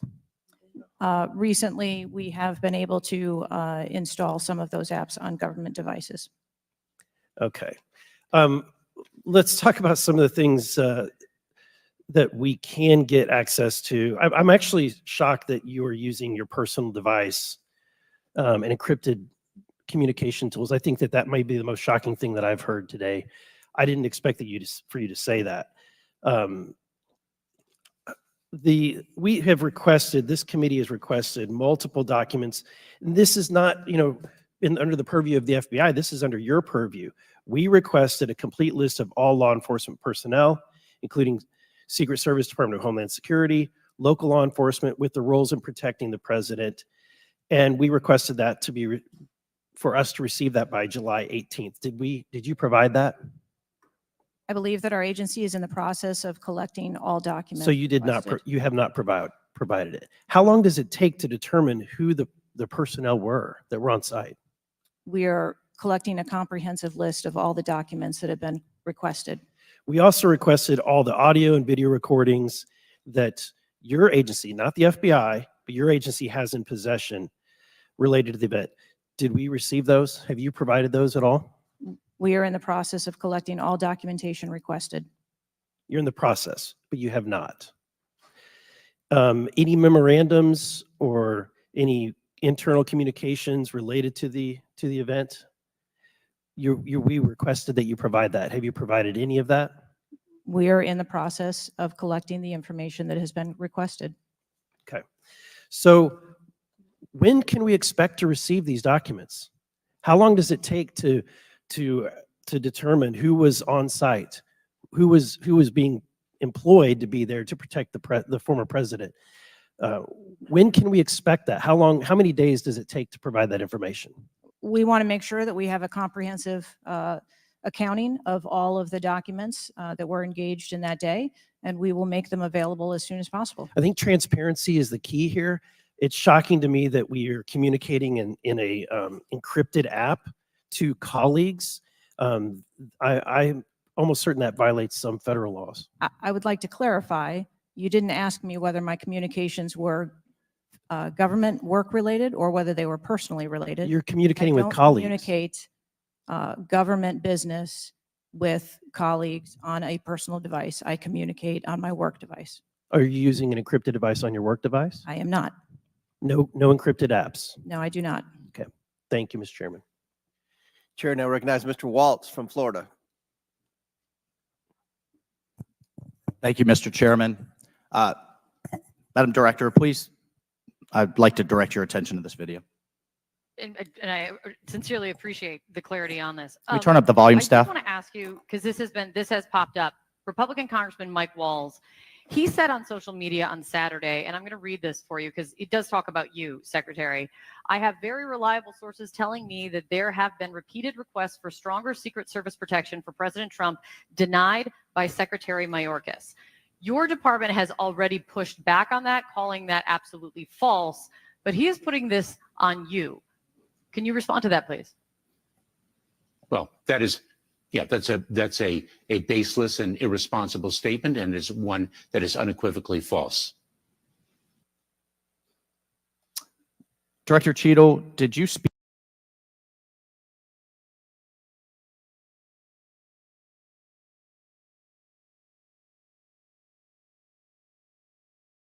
with your boss, Secretary Mayorkas?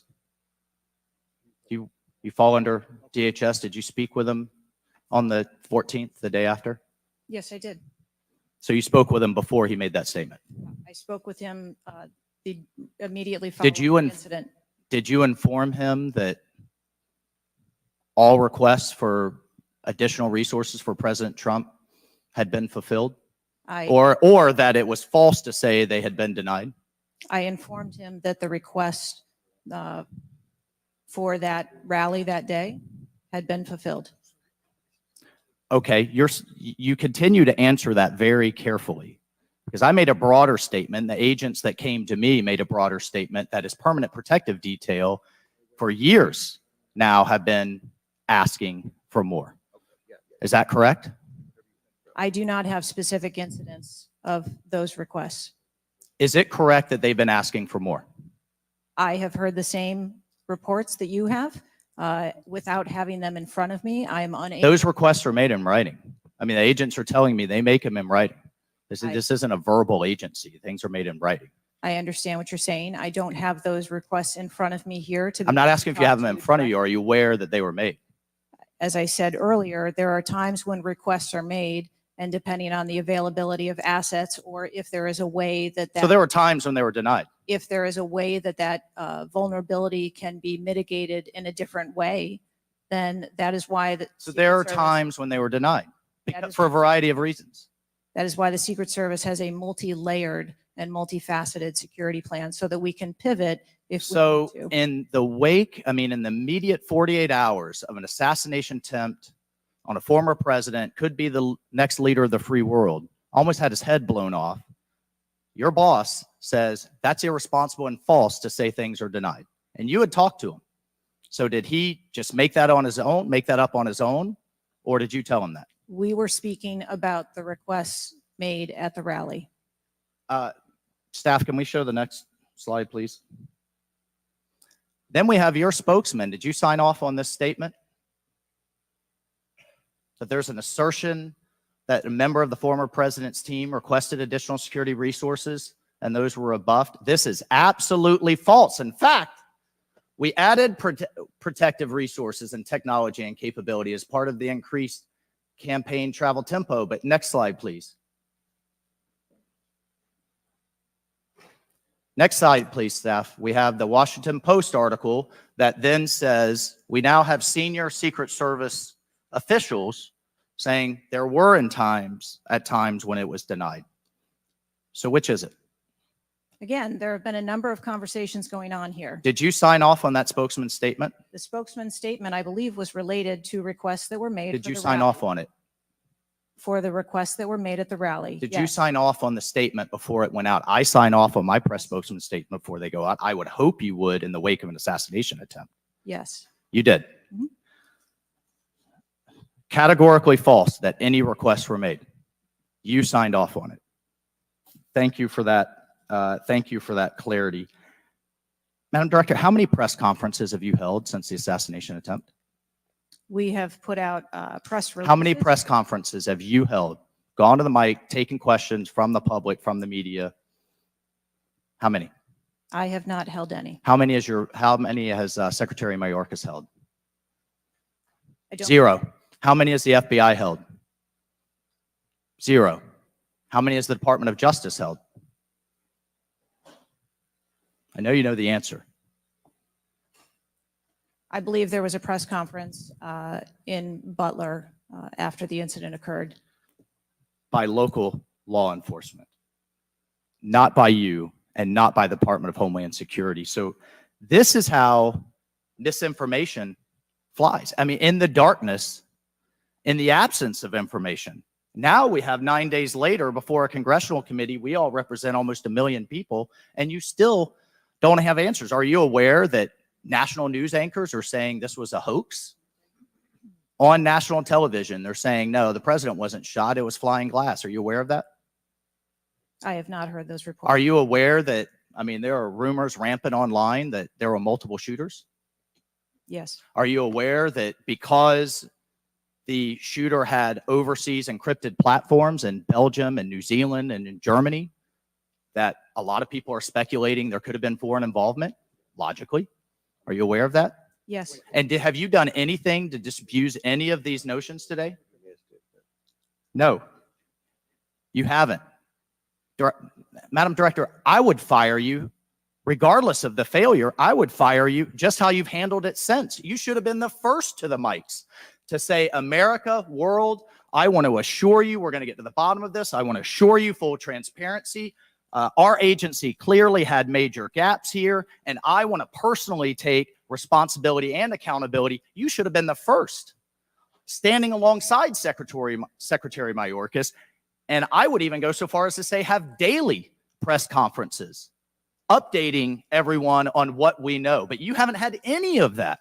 What are you hiding behind?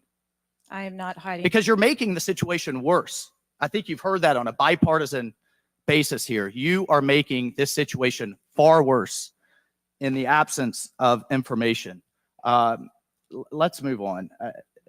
This is truly astounding. I want to be clear because you keep dodging the issue. Has President Trump's permanent protective detail requested additional assets over the last few years? He is clearly not your average former president. He's not Jimmy Carter in an old folks home. He's not President Bush painting out in his barn. He has multiple residences, a lot of rallies. He's very publicly engaged, and he has a foreign threat in addition to domestic threats. Have they requested additional resources?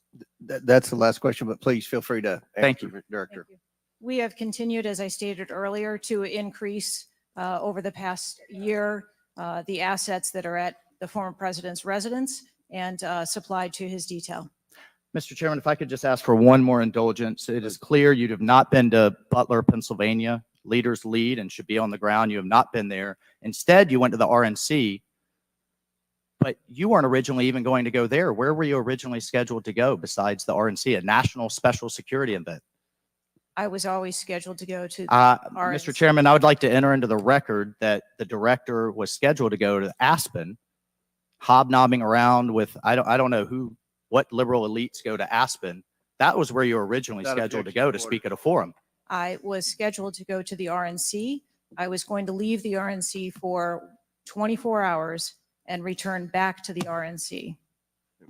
I hope, as your predecessor, Julie Pearson, with a security incident on the White House and under the Obama administration and Reagan's Secret Service detail lead, I would hope you would have the dignity for the sake of the agents in the service to resign. Gentleman's time's expired. Thank I'd you. like to enter a few things into the record. First of all, the remaining articles that Mr. Biggs was wanting to enter into the record without objection, so ordered. Next, I have a written statement from Representative Mike Kelly of Pennsylvania. His district includes Butler, and he has a written statement that we'd like to enter into the record without objection, so ordered. A bipartisan 114th congressional report titled United States Secret Service, an Agency in Crisis. This was prepared by former Oversight Committee Chairman Jason Chaffetz and former Ranking Member Elijah Cummins. And lastly, the issue subpoenaed compelling Director Cheatle's appearance at today's hearing without objection, so ordered. That concludes our question segment. I want to thank the Director for your testimony today. I now yield to the Ranking Member for closing remarks. Thank you very much, Mr. Chairman. And Director Cheatle, I also want to thank you for your patience over the course of what must have been a very long and trying, uniquely strange it is that we allow 20-year-olds to access AR-15s, weapons of mass destruction, and show up in public places to endanger other people. And I hope, Mr. Chairman, we can work together on that with the same spirit of bipartisan commitment to the public safety that was exemplified here today. And I yield back to you. Ranking Member yields back. I'll deliver my closing remarks. Director Cheatle, I subpoenaed you to appear today to get answers for the American people about the failures that led to the assassination attempt of President Donald J. Trump. Unfortunately, you refused to answer today. And this committee is not known for its model of bipartisanship, but I think today we came together unanimously in our disappointment for your lack of answers. You've stated that the FBI will investigate and give a report, and you estimate 60 days. We've been waiting for months and months for lots of different bits of information from the FBI. We have no confidence in the FBI. The majority of this committee has no confidence in the FBI. I sincerely hoped that the hearing today would give not just Congress confidence in the Secret Service, but the American people would have confidence in the Secret Service. We don't have confidence, not just in Congress, but I don't believe the American people tonight when they go to bed are going to have confidence that the Secret Service is the best it can be at protecting President Biden, at protecting the First Lady, at protecting President Trump, at protecting their families. That's what the primary role for the Secret Service should be. And some people have said and speculated, well, there needs to be more money and more employees. As I stated early on, 3.1 billion, I believe next year it's going to be $3.2 billion budget, over 8,000 employees. If the Secret Service is spread too thin in doing things like inspecting counterfeit, which is what the Secret Service was created to do, was to inspect counterfeit money and things like that with the Treasury. If it's spread too thin, then we need to come together in Congress. And I think we can do that in a bipartisan way to narrow the focus of the Secret Service, to protect the leaders of our country, to protect our elections by protecting our candidates. And I don't believe we have any confidence that you can do that as the leader of the FBI. I sincerely hope that we would adjourn this committee hearing and have confidence, not just in the Secret Service, but in you as director of the Secret Service. But we do not. Taking responsibility requires a lot of things. It means providing transparency. It means answering simple questions. It means providing a specific timeline of July 13th to this committee and the American people. I mean, it's been 9 days. There were people that were demanding that we have a hearing the next day or 2 days following the shooting. And I said, no, we need to give the Secret Service ample time to be able to answer those questions. 9 days. 9 days. And I don't think we answered very many questions that the American people have. I don't think there was I've never said this before and I've presided over a lot of hearings. I don't think there was one question asked by anyone that the average American hasn't already asked at a diner or at church or at a ball game. The American people have questions. They deserve answers. Congress deserves answers. You were subpoenaed today to provide answers, and ma'am, you did not do that. So as Ranking Member Raskin stated, he and I will be sending a letter requesting that you submit your resignation as a step toward accountability in what happened. And one of the biggest frustrations that many of us have, especially on this side of the aisle, is that there's never accountability in this administration. And when you look at the debacles prior to July 13th, I mean, it would be hard to beat the withdrawal in Afghanistan, the debacle there, and no one was held accountable. To this day, no one has been held accountable for that.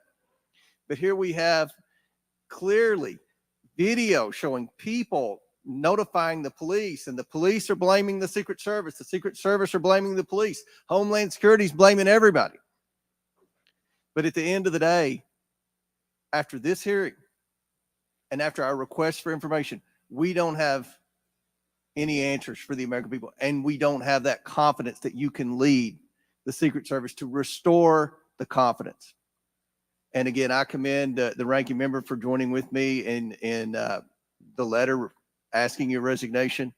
And we certainly hope that you will take that to heart. With that and without objection, all members have 5 legislative days within which to submit materials and additional written questions for the witness, which will be forwarded to the witness. If there's no further business, without objection, the committee stands adjourned.